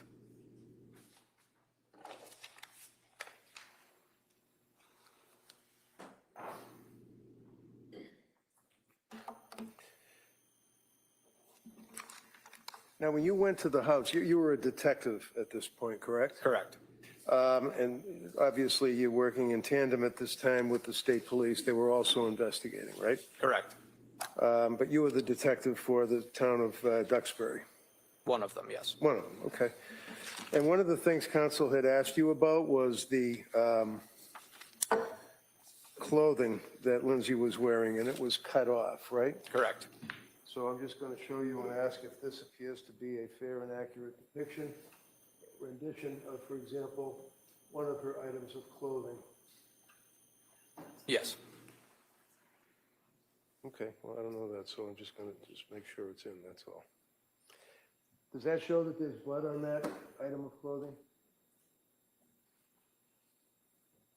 Not that I see. Okay. Was there some type of residue of paint or something on the clothing, if you recall? I don't recall, no. No. Did you notice on the pants any blood on the jeans?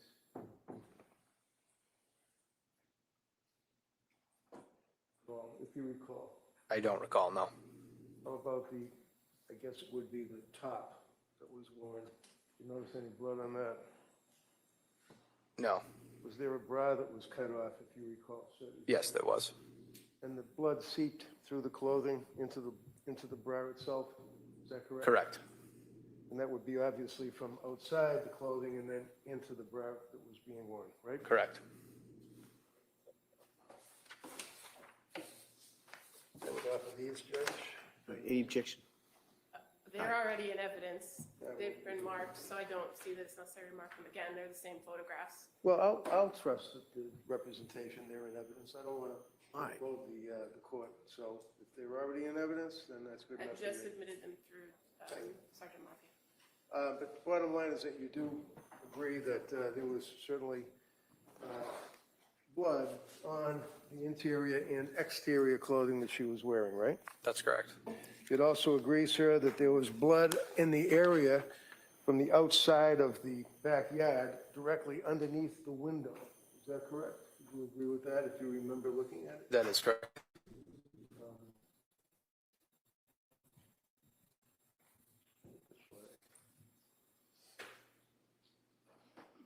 The ground, the snow, and the leaves that were underneath, of course, there are a lot of people walking around, but you could see the blood Correct. directly underneath the window, right? The back window. You notice blood that was on the window sill itself on the second floor, one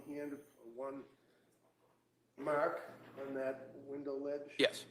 You also noted blood that at some point had gone onto the two shingles that were in the area underneath that ledge, underneath that window, right? Correct. And off of the blood on the floor, on the ground with the EMT documents. No objection. All right, that may be admitted. Exhibit 126. Thank you.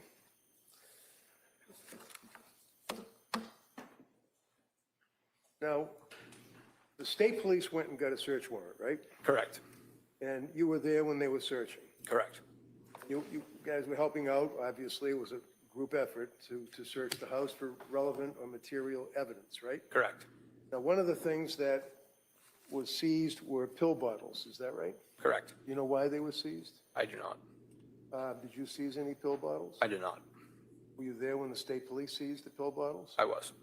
Do you recall that the pill bottles were seized from, for example, in the kitchen? You opened up a cabinet and they were right on, a bunch of them lined up on a shelf. I can't attest to that. I wasn't present for that. Why don't I ask you this? Where did they get the pill bottles from? You'd have to ask them. I wasn't there when they seized the bottles. You weren't there when I wasn't in that room. We were in multiple rooms at a time. So I may stand corrected. I'm sorry. If I thought I asked you if you were there when the state police was seizing the bottles, and I thought you said you were. I was in the house, correct. In the house, but you weren't there when they were seizing anything. Correct. How about up in the bedroom? Did you go up in the bedroom? I did. Did you observe the blood on the floor? I did.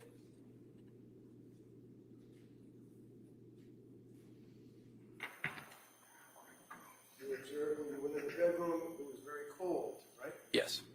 Obviously, because the window was open, right? Correct.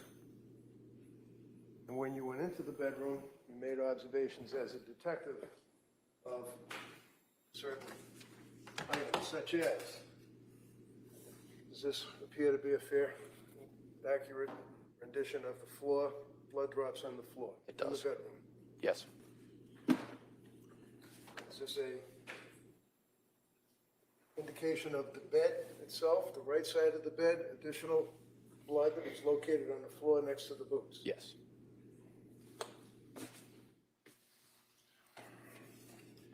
Does this appear to be the nightstand that was next to the bed? It does. And do you see what's on top of the nightstand? Yes. What's on top of the nightstand? There's 2 cups, a knife, it looks like a jar or something, and maybe a clock. Okay. Also blood drops? Correct.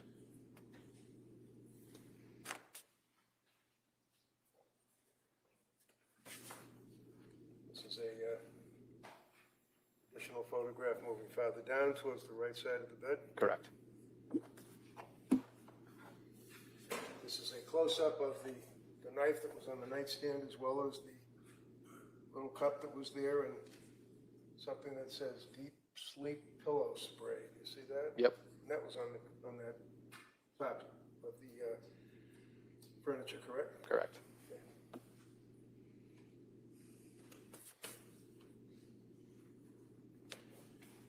And this again is an area depicting various items of clothing. It looks like a little headband, a wire, perhaps to charge a phone, and blood on the floor. Correct.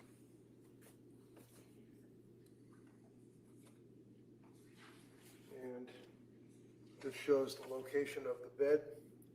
Additional photograph of the blood towards the end of the bed, and also the area of the window, right? Correct. What off of these, Judge? No, back to that photograph. Can I see counsel in regards?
that may be admitted. Just for continuity, does this also show a different angle, but basically the boots that I already showed you and the blood showing that the blood kind of follows through along the edge of the bed, the furniture, and then up to the wall. Correct. Was there also, like, if you recall, one of those full-length mirrors? I don't recall. No. I don't have to judge. All right, any objection on that? All right, those pictures may be admitted.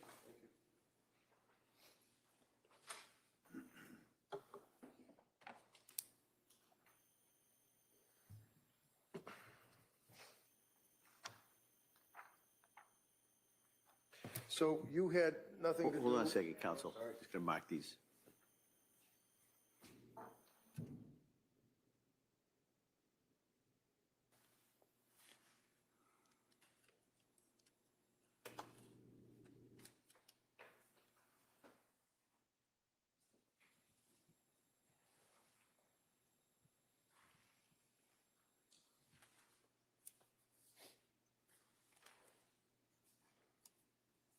Period. 127 through 135. So you had nothing to do with the seizure of any of the pill bottles, sir? Correct. And you don't have a memory of looking in the cabinet in the kitchen and seeing a number of journals or spiral-bound notebooks and books? Correct. Was that pretty much the extent of your involvement with this case that night? That night, yes. And you really didn't get involved with any further investigation on this matter as far as seizing evidence, except for what you've testified to, right? We did seize, I located a laptop in the hallway closet, Okay, and that was, I believe, seized by the state police as well. okay. Anything else you recall? How about, do you remember when you guys were searching or you watched the state police searching, did they open up drawer to the nightstand that was next to the bed with a number of pill bottles in it? Again, I wasn't present when that was taken, so I can't attest to that. How about Apple Watch, no? I don't recall. Attorney Buckingham, can you redirect? Just briefly. Sure. Sir, when you were at the hospital with Lindsay Clancy, with the defendant, were the medical staff in the emergency department actively treating the wounds to her neck and her wrists? No, they were not. And when you came back to the home at 47 Summer Street to secure the scene and wait for crime scene services, nobody went into the house that didn't need to be there before crime scene services, correct? Correct. In your experience, is that normal? Yes. And so were you present when any of the photographs that were shown to you by defense counsel were taken? I don't believe so. Okay. So your testimony today about those photos is your best memory of what the scene looked like at that time? Correct. Yes. And as far as your role in the search warrant execution, fair to say there were quite a number of state police, Duxbury officers, as well as crime scene troopers on scene in the house during that. And each person, did they have their own kind of role in what they were doing? Correct. And did you kind of stay to your area? Yes. And you indicated that you only found a laptop in the first floor closet, correct? Correct. And so any of the other manners in which the rooms were searched, you were not a part of? Correct. Thank you, nothing further. You didn't have to stay to your area as a detective in the Duxbury Police Department, did you? Correct. So you were able to go and assist with the search and go into the different rooms and look for potential evidence, right? That's correct. And do you remember approximately how many Duxbury police officers were in or about the house, either outside, on the porch, on the deck, in the house, downstairs, upstairs? I don't. Would it be more than 10? No, I wouldn't say more than 10. How about state police? You remember how many there were of them? No. So all told, when you consider that, the sheriff's department wasn't there too, were they, if you recall? No, Okay. they were Sometimes not. they send them to take pictures. No. I don't know if they, okay. Would you agree that there were probably more than 10 officers from state police and Duxbury police that would be doing this investigation? Correct. All right. A number of police cruisers, and then you have perhaps, just asking, the yellow tape, Yes. crime scene, don't pass it and all of that? Correct. Now, if I was, for example, to show up and pull up in my car and get out, and they're not going to let me wander in the house and look around, are they? Correct. I mean, that's just for law enforcement officers only until they clear the scene. Correct. That's after they execute their search warrants and find whatever evidence is relevant, in their opinion. Correct. That they seize, right? Yes. Once the scene is clear, then people are able to go back into the home, right? Right. And you don't know, I would imagine, when they cleared the scene. Correct. Thank you, that's all I have. Anything on that? Nothing further. All right, thank you, sir. Thank you, Your Step Honor. down. Thank you.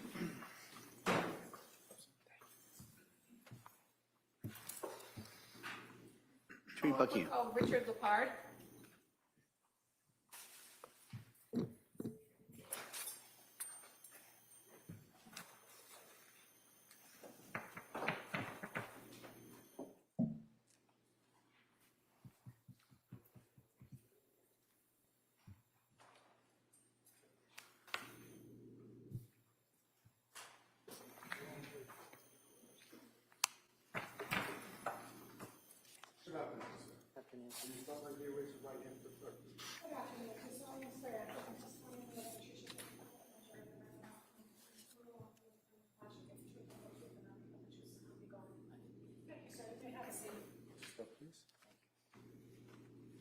All right, good afternoon, sir. Afternoon, sir. All right. Attorney Buckingham, please. Thank you. Good morning. Good morning. Could you please tell the jurors your first and last name? Richard Lippard, And can you spell your last name for the record? Lippard. And how are you employed? I work for the Duxbury Police Department. And how long have you been a police officer? 6.5 years. Have you worked for Duxbury the entire time, or did you work someplace else? The entire time. What's your current assignment at the Duxbury Police? Patrolman.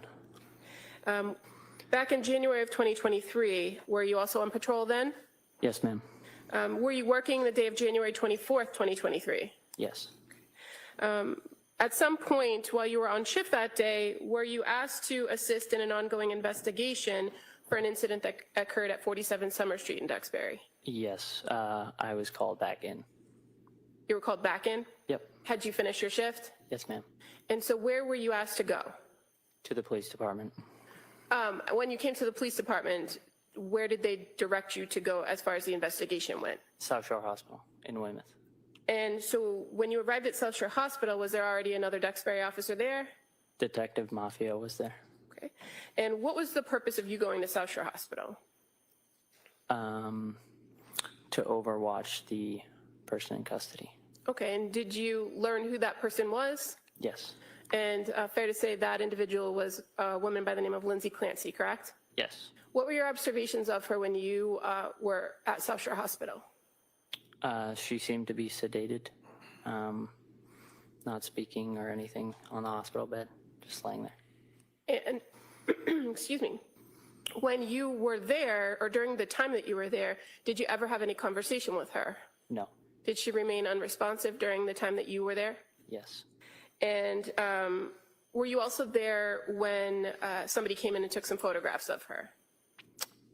I do not recall. Were medical staff tending to her during the time that you were with her? Yes. Where in the South Shore Hospital was this? The emergency department or someplace else? Emergency department. And shortly after you were there observing her, did she or did the doctors indicate she was going to be transported someplace else? Yes. Where was she going to go? That she was going to be med-flighted to the Brigham in Boston. And other than yourself or other law enforcement and medical staff, did anyone speak with her at the South Shore Hospital? No. And when you, when she was transported to the hospital in Boston, did you go along with the transport? Yes. Do you remember how she was transported? It was a med-flight helicopter. So you rode in the helicopter with her? Yes. And when you arrived at the Brigham in Boston, where did she go there? She went to the emergency room. Did you remain with her during that time period? Correct. And was there anyone else with you at the Brigham with her? Officer Broderick.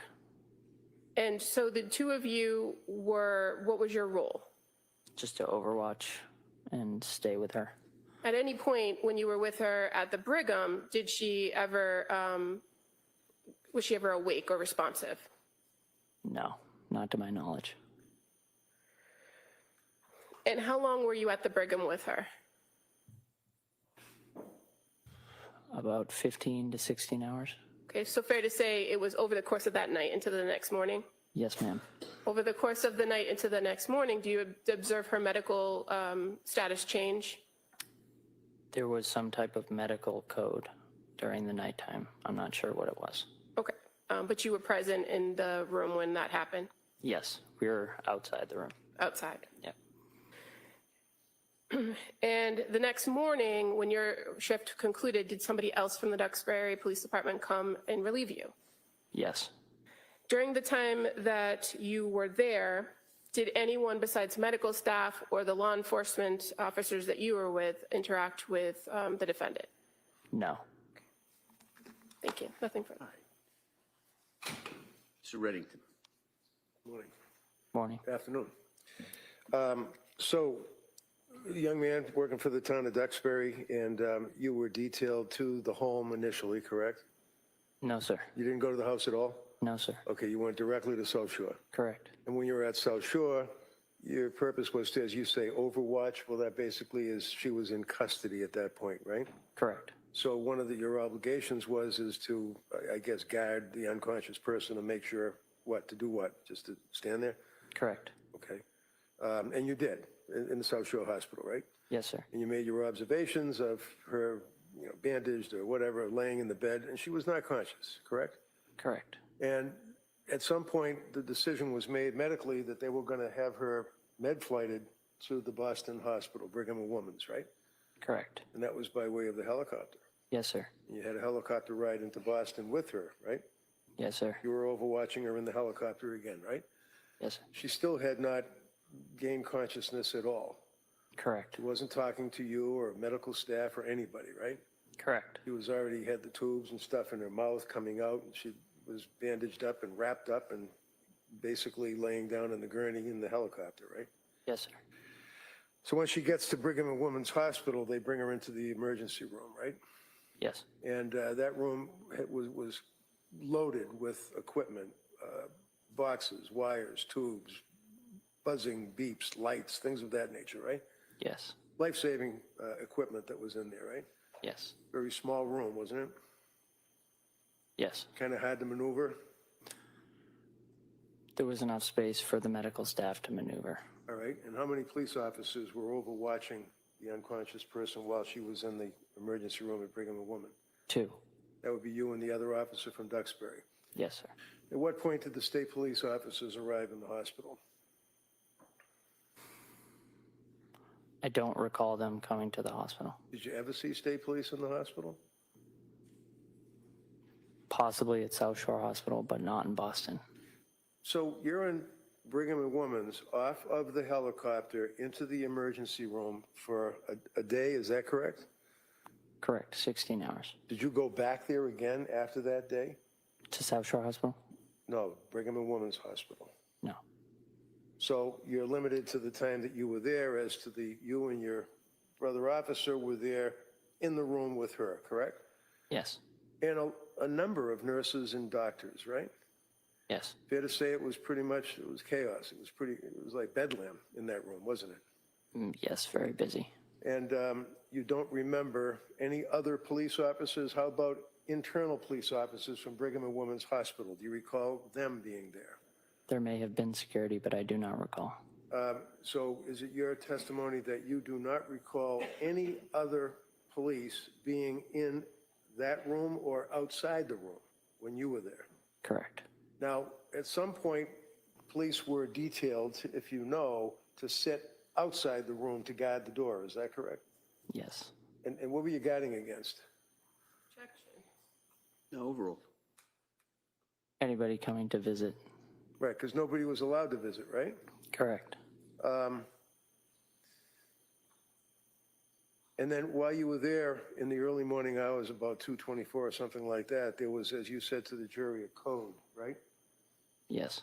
And again, that kind of amped up the bedlam at that point, didn't it? Yes, sir. There were people running from all over, and you could hear on the microphone, code blue, with the room being identified, right? Yes. And that meant that she was dead or dying, right? Yes. She was chained to the hospital bed too, wasn't she? I do not recall her being handcuffed. You don't? No, sir. Okay. Do you recall when you left? The Brigham, sir? Yes. The next morning around 10, from what I remember. Okay. And you were relieved by who? Officer Daly from the Duxbury Police Department and Officer Johnson from the Duxbury Police Department. All right, so you've got 2 Duxbury police officers. And there, to your memory, were there any other law enforcement officers? Not with them, no. How about on their own? Did you observe other law enforcement officers come in that room or outside the room? No, sir. And then that was the end of your shift and you left? Yes, sir. Okay, thank you, sir. All right. Counsel, anything further? No, thank you. All right, thank you, sir. You sit down. Thank you.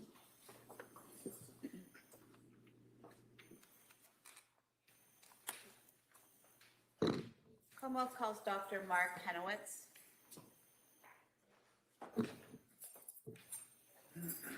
Just for the record, Your Honor, I'm just voting object to this, agree the circumstances and... Do you want to go to sidebar? Yeah, please. Would you?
All right.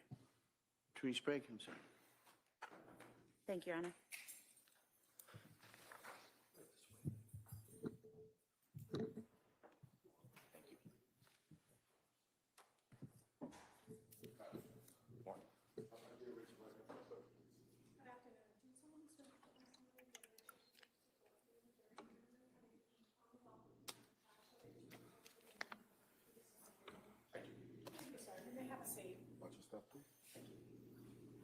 All right, good afternoon, Doctor. Afternoon, sir. If I may? Yes, please. Thank you. Good afternoon. Could you please state and spell your name for the record? Mark Joseph Tenarowitz, MarkJosephTenerowicz. And what is your date of birth, sir? 2/28/69. What do you do for a living? I was an emergency physician. I'm currently not acting as an emergency physician. What do you currently do? I do disability review for the state of Rhode Island. And so directing your attention back to January of 2023, were you an emergency room physician at that time? Yes, I was. And where did you work? Beth Israel Deaconess, Plymouth. And could you briefly describe for the jurors your educational background and the training that you underwent to qualify to be an emergency room physician? I did my undergraduate education at Trinity College. I did a one-year post-baccalaureate pre-medical program at Bryn Mawr College. I then got my medical degree from Brown University, and I did my residency in emergency medicine at UMass Memorial in Worcester. And when you finished your education and training, did you work in emergency care after that point up until you changed positions? I worked in emergency medicine from 1997 until May of 2025. And directing your attention to January 24th, 2023, were you working in the evening hours that day? I was. And at some point in time, did you treat a child named Dawson Clancy? Yes. How did he arrive at the hospital? He arrived by fire department ambulance. And when he arrived, were you given a summary of his injuries by emergency personnel? Yes. What did you learn at that time? I was told that he reportedly had been strangled and he was found without a pulse and not breathing. And what observations did you make of Dawson yourself? When he arrived, he had a breathing tube in. They had placed a device into the bone of his leg to give him intravenous fluids and medicines. CPR was in progress. He was not breathing on his own and he had no pulse and was not responding. And after, strike that, did you observe any trauma to his body? I believe there were some old appearing bruises on his legs. and there was some ruptured blood vessels on his face. And did you observe anything in the area of his neck? Not that I can recall. And what did you do to treat Dawson? We continued CPR. We continued to give him IV fluids. We gave him doses of adrenaline to try and restart his heart. We confirmed that the breathing tube was in the right position. We eventually gave medicines to treat the presumed acid buildup in his blood. We gave him calcium to make sure that his heart would, if it started again, would beat effectively. And that's what we did. And how did you go about making sure that the breathing apparatus was in place properly? Basically 4 ways. We detected carbon dioxide in the air coming out of his lungs, which usually just comes from the lungs. I listened and could hear breath sounds. I looked with a video laryngoscope to confirm that the tube was between the vocal cords going into the lungs, and we did an x-ray. And when you say you were hearing breath sounds, was that him breathing on his own or something else breathing for him? That it was someone breathing for him, squeezing the bag attached to the breathing tube. Okay. And so that the breath sounds you heard just confirmed that whoever was squeezing the bag valve mask, the air from that was going into the lungs and then carbon dioxide was coming out? He was not breathing spontaneously. Okay. And are you, while all of this is happening, are you continuing to assess him and his condition? Yes. And what were your assessments? So we would stop periodically every several minutes to very briefly check to see if he was breathing on his own or if he had a pulse. And he was not at any point. At one point, towards the end of the resuscitation, I used an ultrasound to determine if his heart was beating effectively, and there was no evidence of that. Okay. And based on your training and experience, at some point in time, did you make a determination that your efforts weren't going to be successful? I did, based on the time from when resuscitative efforts started in the field by the paramedics and the time that we put in, and the fact that despite the best resuscitative efforts we could, the fluids, the medicines, the CPR, breathing for him, it did not look like his heart would ever start again. Approximately how long did you and your team work on Dawson? I believe we worked on Dawson about 40 minutes in addition to what the paramedics had done previously. At any point in time, did you try to use a defibrillator? I did not. And why is that? He was unfortunately never in a heart rhythm that would have made defibrillation an effective treatment. So your heart has to be in a certain condition for a defibrillator to even work? Yes, there are 2 heart rhythms, basically equivalent of the heart, that if you use a defibrillator, you can restore a rhythm that makes the heart beat effectively. He was never in one of those rhythms. And at some point in time, did you declare Dawson deceased? Yes. Okay.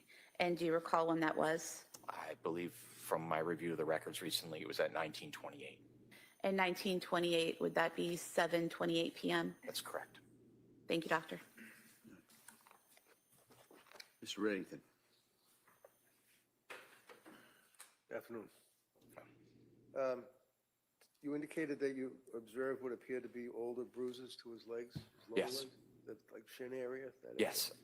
And you also had an interosseous device, I think, is that what you said? Yes, he did. And that would require inserting a needle or something into the actual shin bone area? Yes, into the tibia. Thank you, sir. That's all I had. All right. Anything further? No, Your Honor. All right, thank you, doctor. Thank you.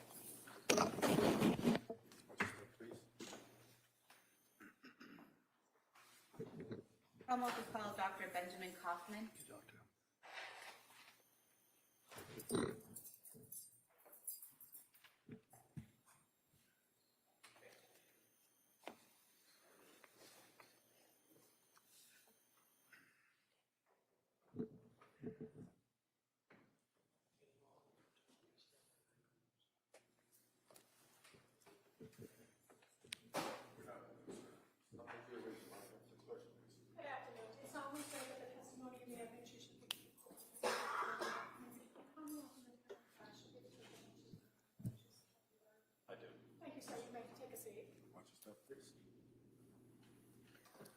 All right, good afternoon, doctor.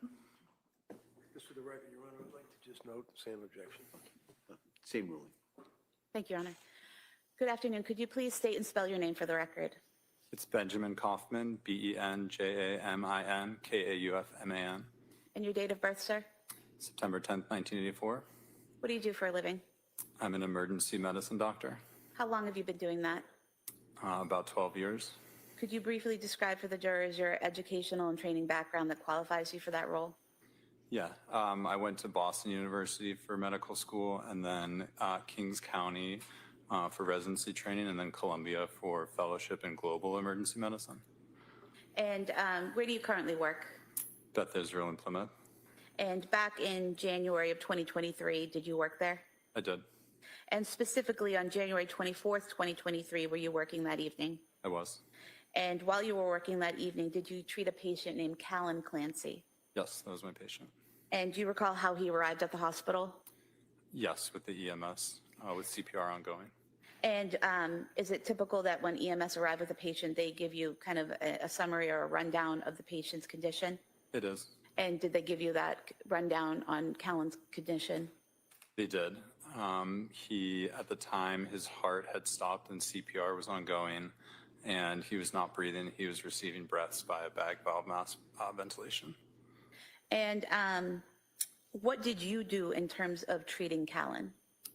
So as soon as he came in, basically we put in a breathing tube, and we were able to get an IV established. The first thing that we do is give a dose of epinephrine. And in this case, you can look directly at the heart with an ultrasound, and his heart started beating after we were able to give that dose.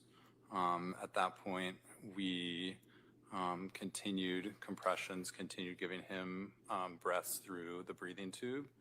And Plymouth Hospital does not have pediatrics or the ability to care for that level of pediatric patients. So we're on the phone with Boston Children's Hospital, making preparations basically to get him to the more definitive care.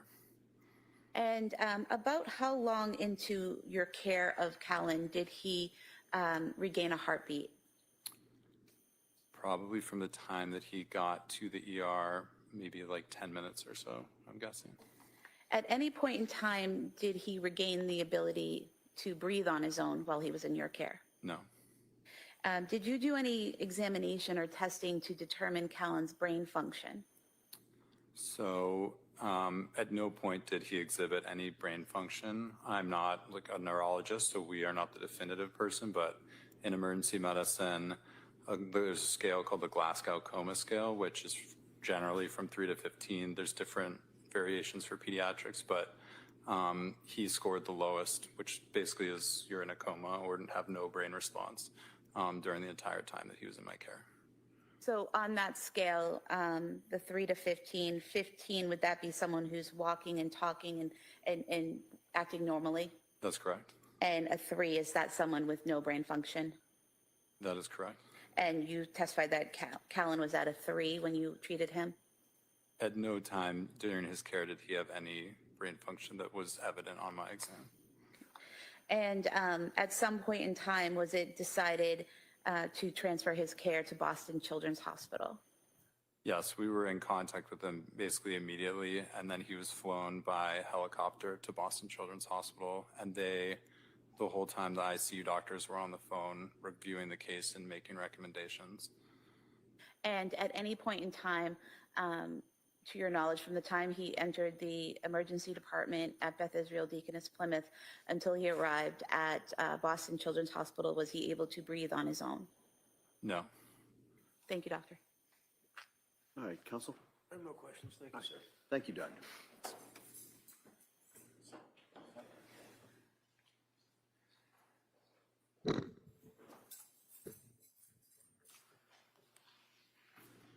Attorney Buckingham. Your Honor, the Commonwealth would call Melissa Archidepane.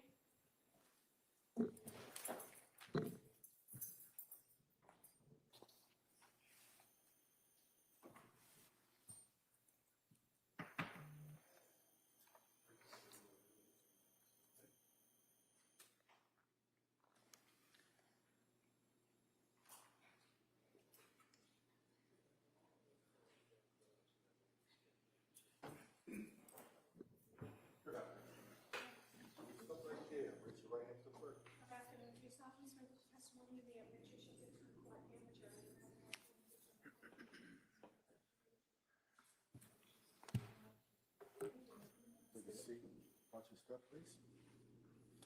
Hi, good afternoon. Attorney Buckingham, please. Thank you. Good afternoon. Could you please tell the jurors your first and last name? Melissa Acadapane. Can you spell your last name for the record? Arcadipane. And did you work for South Shore Hospital? Yes. And what was your role at South Shore Hospital? My last role was a supervisor of the specimen processing department in the laboratory. And do you still work in that role? No. Okay. Back in 2023, specifically January, were you in that role? Yes. And how long had you worked for, or have you worked for South Shore Hospital over the course of the years? Over 20 years. You said that you were the specimen processing supervisor? Correct. What are the general responsibilities for that role? Overseeing the department where all of the specimens from within the hospital and even outside of the hospital will come in through that department to be received, checked, make sure they have orders, make sure they're collected in the correct tube. And the laboratory at South Shore Hospital is responsible for processing blood samples, urine samples that come from other areas of the hospital, correct? Correct. So can you just generally tell us how a blood or urine sample would come from the emergency department at South Shore Hospital to the laboratory? So in most cases, blood sample or urine will come through a pneumatic tube system from the emergency room. They'll put it in a tube, hit a button, and it will come over to the lab, which was across the street. And we would take it out of that canister and process it at that point. And the specimens that are collected in a place like the emergency department are done by a nurse or technician who takes the samples, puts them in the appropriate vial or tube, and labels them, correct? Correct. And so when they come to you through that pneumatic system, what does your laboratory do with the samples?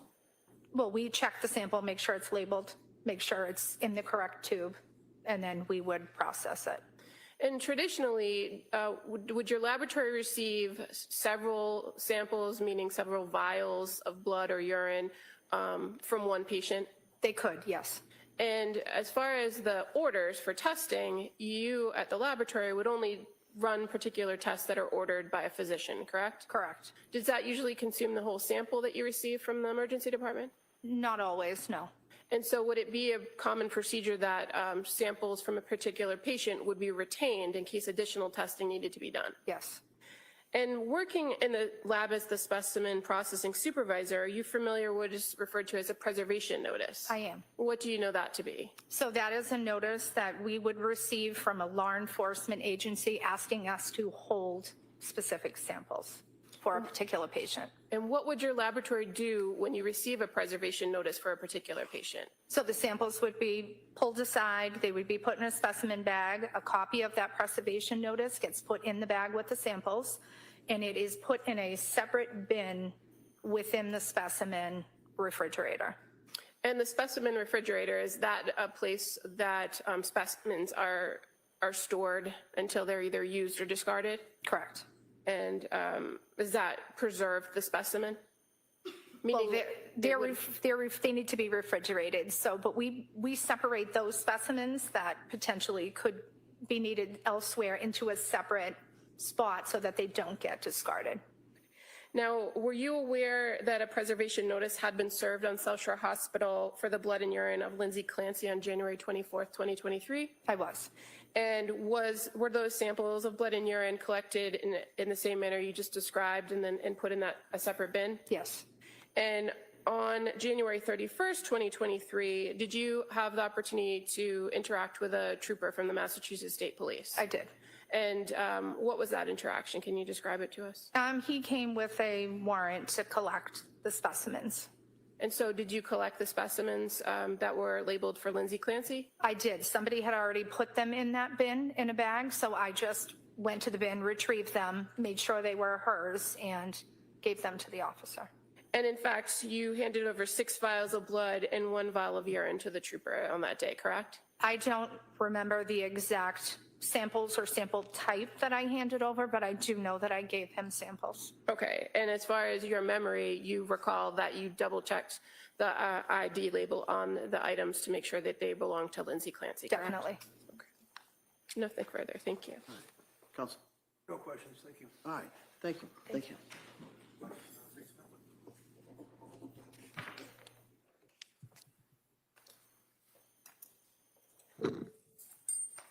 Your Honor, at this time, the Commonwealth would move to submit the certified medical records from Beth Israel Deaconess in Plymouth for Cora Clancy, Dawson Clancy, and Callan Clancy in one binder. No objection. All right, they may be admitted.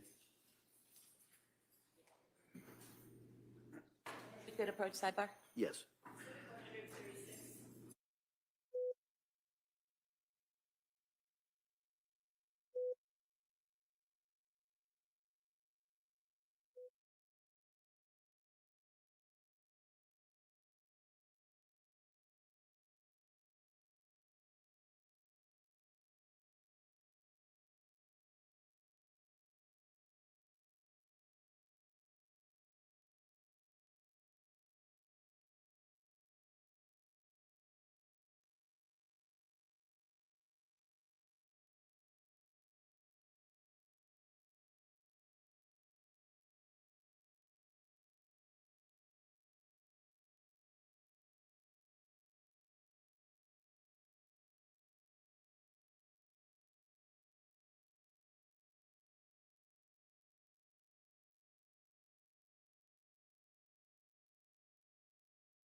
The jury, in talking to counsel, we are going to break for today.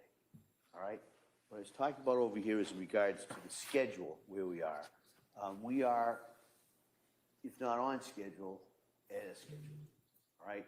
And much of it is because of the work when you're not here, counsel's going over some of the exhibits and some of that, and that's part of some of these breaks, at least for you.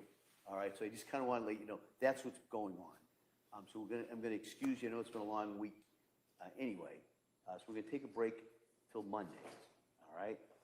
And on Monday, the schedule anticipation will start about 9, maybe a little bit later than that. But I ask you to be here ready to go at 9. There's some matters I may have to talk to counsel, so it might give a little bit late start for you on Monday. And then the anticipations will go most of the day. All right. Like I said, we are well on schedule, if not ahead. What I want to remind you now, which you know I'm going to remind you, that you're going to be not here for a couple of days. It's very important. You've heard some of the evidence. You haven't heard all of the evidence. All right. You haven't heard the law that you will apply to this. So you have to keep an open mind. And the best way to do that is don't talk about this with anyone. Don't do any research. Don't watch anything. If something comes on, turn it off. And just like I said, if you're talking to somebody who brings up, blame me. All right? The judge said I am not to talk about it. I'm not to listen to anybody talking about this and shut them down right away. I appreciate all the work that you put in here so far. I look forward to seeing you on Monday. I hope you have a nice weekend, and we'll see you then. All right, thank you. Court, all rise. Sure, close your notebooks, please place them on the chairs. All in.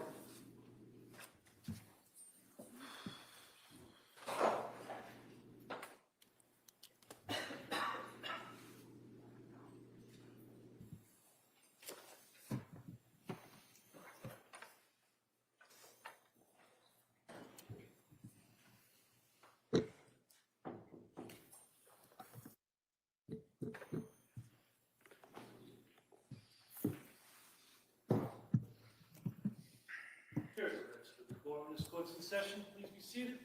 All right. Anything else we need to address before Monday morning? Counsel? No, thank you. All right. So we'll be in recess on this matter until Monday morning at 9 o'clock. We'll resume the trial. Thank you. Thank you. Court, all rise.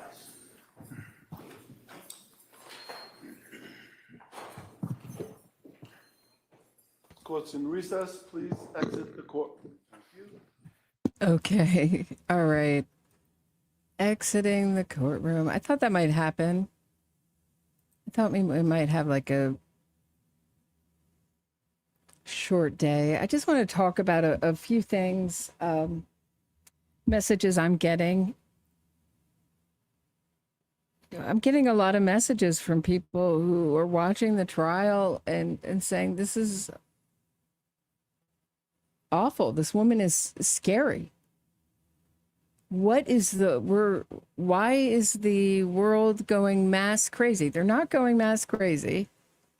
They've just been affected by the pretrial and during trial innocence fraud campaign. That's what happens when all you hear is the defense side, right? All day long.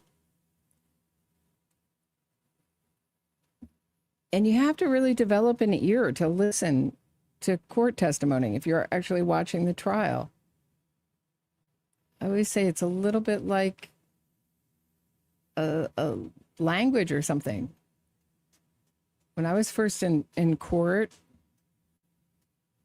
there's so much stimulus. I couldn't really follow everything that was going on. I had to learn how to listen in court.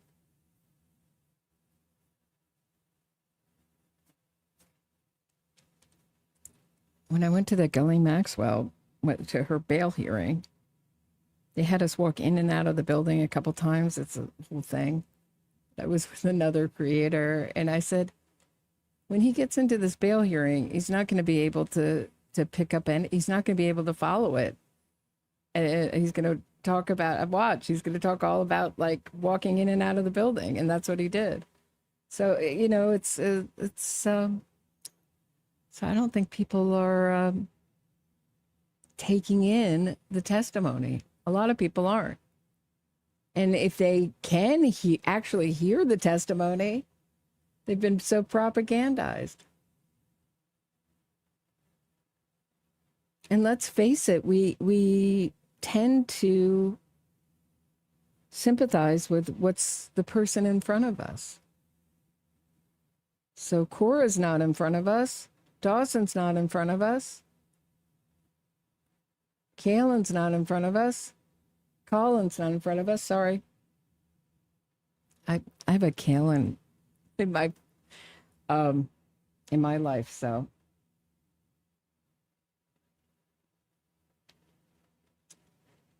You know,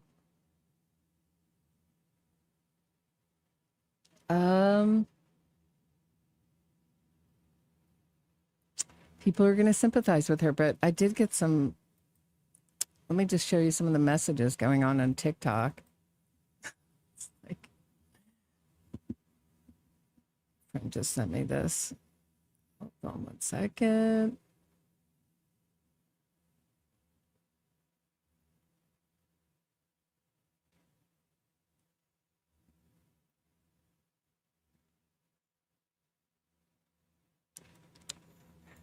All right, hold on 1 second.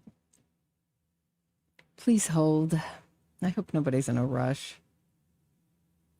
Okay.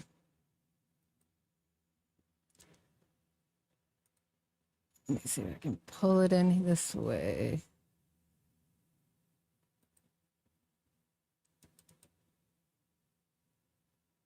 So do you guys see that? She says, I just don't understand why they are doing all this. It's demonic and evil to have everyone relive this trauma, all for what? She's not denying she did it. This is crazy. No, that comment is crazy. So apparently you can kill your 3 children strangle them and just say, I'm sorry I had postpartum. If you make a good enough record of your postpartum struggle. She's an idiot. I know. But I mean, just wanted to sort of show you a little bit of what's out there. They can't even believe that it's demonic of the prosecution to actually try her, to actually hold her accountable. They stole her beach body. That's funny. Bob interrupted.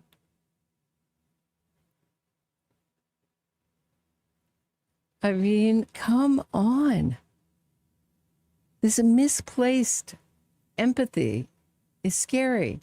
And I'm looking at her and I'm like, she knows, like, I cannot wear that butter yellow color. My coloring is not all that different than hers. It's maybe a little different. But she's wearing it to look like Miss Innocent.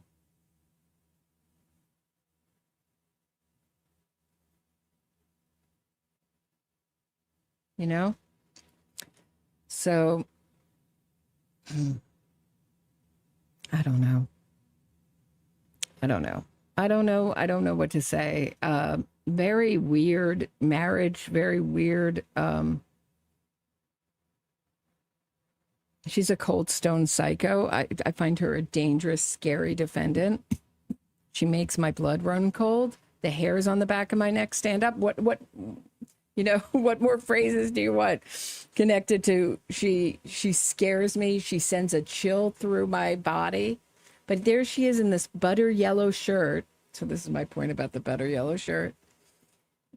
It's like her school marm look, and there she is. And she's like, again, doing all this stuff because there's no tears. And there's a officer right next to her, like looking this way at her, from the side on. And I'm like, I want to interview that officer. Are there any tears? I haven't seen a tear yet. Has anyone seen a tear? Someone said that when she was on the stand, when Patrick Clancy was on the stand, there were real tears. I see this. I see it's like a Fosse dance move she's doing with her hands over her eyes. Everyone's painting her as the victim. And the press is like loving it. Just look at the language. One article I read, it said that she allegedly killed her children. Allegedly. She admits she did it.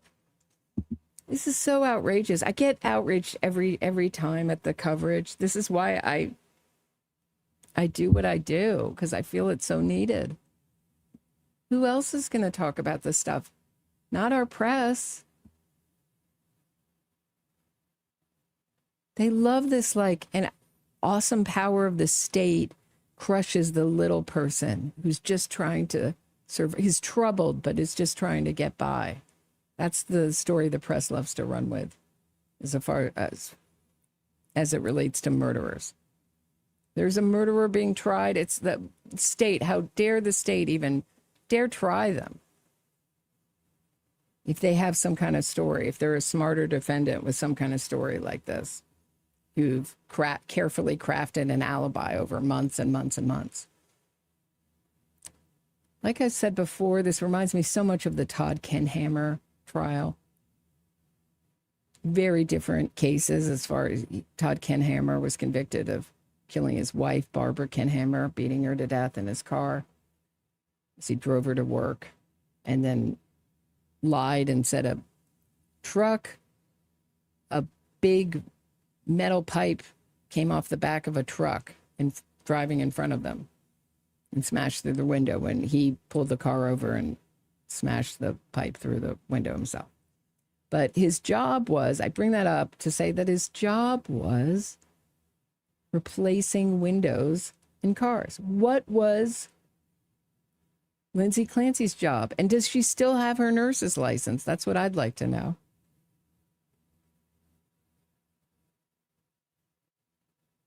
Has she been thrown off? Has she been, once you kill your 3 kids, do you get your nurse's license removed, or does it take a while?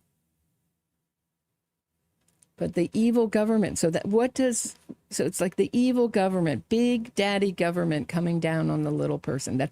Americans love that story. We're a nation of individualists. No one likes the government very much here. There's a lot of patriotic citizens, but even people who are patriotic, do they love the government? Do they love politicians? Not so much. Hard to find people who love politicians and love the government.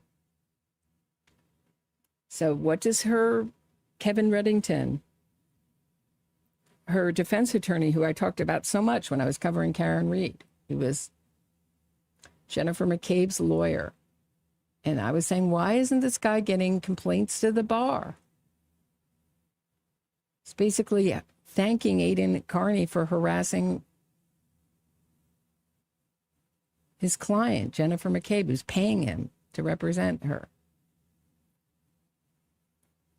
Sure, these lawyers they're like outlaws, like in the Wild West. They act with, beyond the bounds of the ethics of their profession often, and, with total immunity. All right. I think does anyone else have anything else to say? I mean,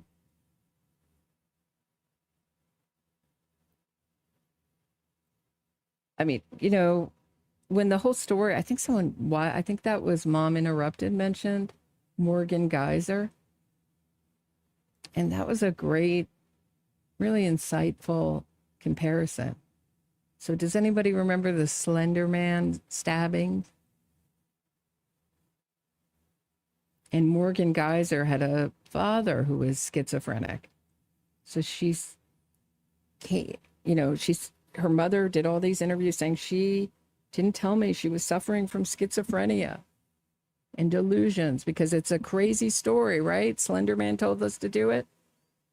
I was always skeptical of that story, but I was not skeptical enough of Morgan Geyser's schizophrenia, because she would come into the court with like her mouth open, heavily medicated, and you go, oh, because we're used to making judgments just on the surface of things. Something that Lindsay Clancy knows really well. A picture, what is it? A picture says 1,000 words or whatever, but it's really true, We go by the way things look and the way things hit us emotionally sometimes. She comes in with her mouth open, like looking drugged out. Later, she admitted she faked all that schizophrenia based on her dad's symptoms and was not on medication, which was sent to a mental hospital, not on medication at all. And it was like a little story. They buried that fact. Really important. A lot of these killers are very sly and know how to fake things. They've been faking being a human being their whole life, like a feeling, sensitive human being. So I think she was resentful of her spouse. I think that she did this partially I think she didn't want the kids. That comment in her diary about, I wish Dawson could be my first. Is it Dawson or was it Callan? I don't know. Be my first child? I thought that was odd. But they seem to be, she seemed to know what to say to really rile up her husband.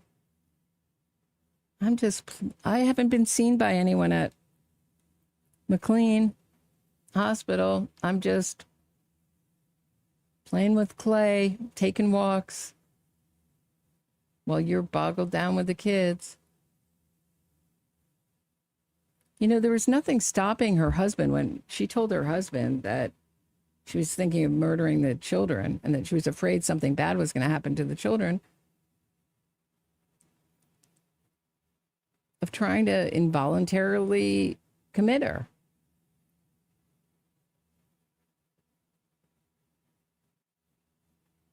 You know, this is a couple that looked perfect from the outside. Everything looked perfect from the outside. You know, I read to you the police reports from the friends when she went over to the friend's house.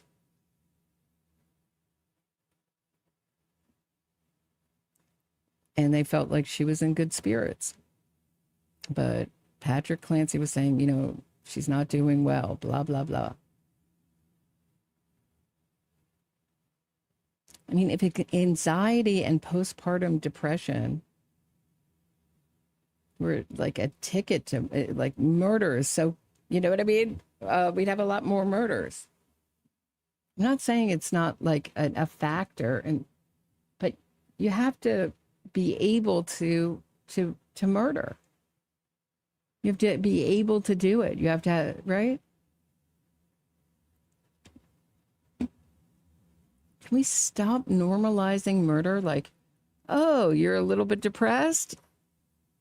Oh, there's no good reason to murder anyone. All right, that's what I have to say. I'm going to do some episodes this weekend. Tomorrow morning at 8 o'clock. Please come, please come and listen. Live show from Australia with a guest from Australia. He's being sued by the Tate brothers, big influencers. They just got arrested in Miami on sex trafficking. CP, child pornography charges. Really shocking stuff. This is from England, wants to extradite them to England. So they got arrested in Miami, but it was, you know, on an English warrant type thing. I don't even know if that's technically correct, but you get the idea. We're going to be talking about there's like so many different cases against the Tate brothers.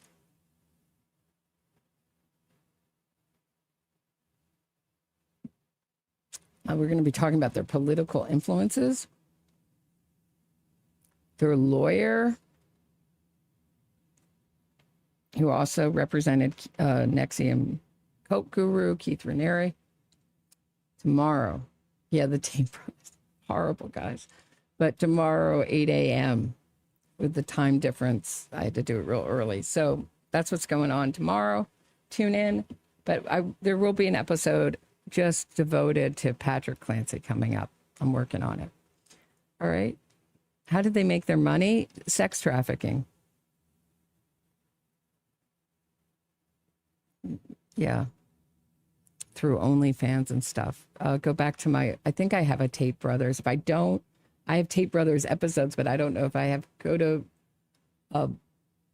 Milk Bar TV has done great things. Gadget has done great things does great videos on the cases. Those are some of my favorites. All right. Have a great night, everybody. Great day. Enjoy it. Happy Friday. I'll see you guys soon. See you tomorrow at 8 a.m.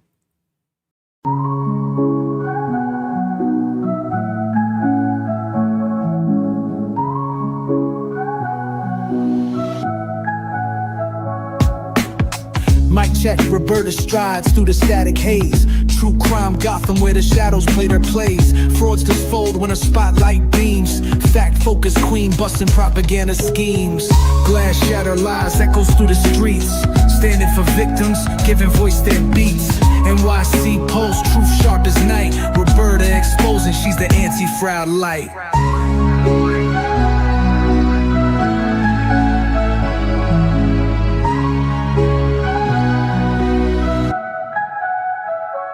Hard task warrior, dissecting state and defense. Twisted innocence, claims breaking pretense. Gotham's truth seeker cuts clean with the blade. Facts in the forefront, no justice gets swayed. Cold facts drip heavy, real talk unfurls. Cracking cases open like oysters with pearls. Innocence gimmicks crumble to dust in the wind. For victims, her creed, justice till the end.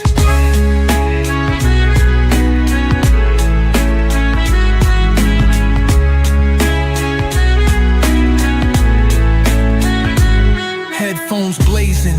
She drops heavy artillery, narratives twisted, meet blunt object civility. Roberta got receipts that unravel the ploy, exposing the lies these fraudsters deploy. Glass shatters, lies echoes through the streets, standing for victims, giving voice their beats. NYC Pulse, true sharp as night. Roberta exposing she's the anti-fraud light.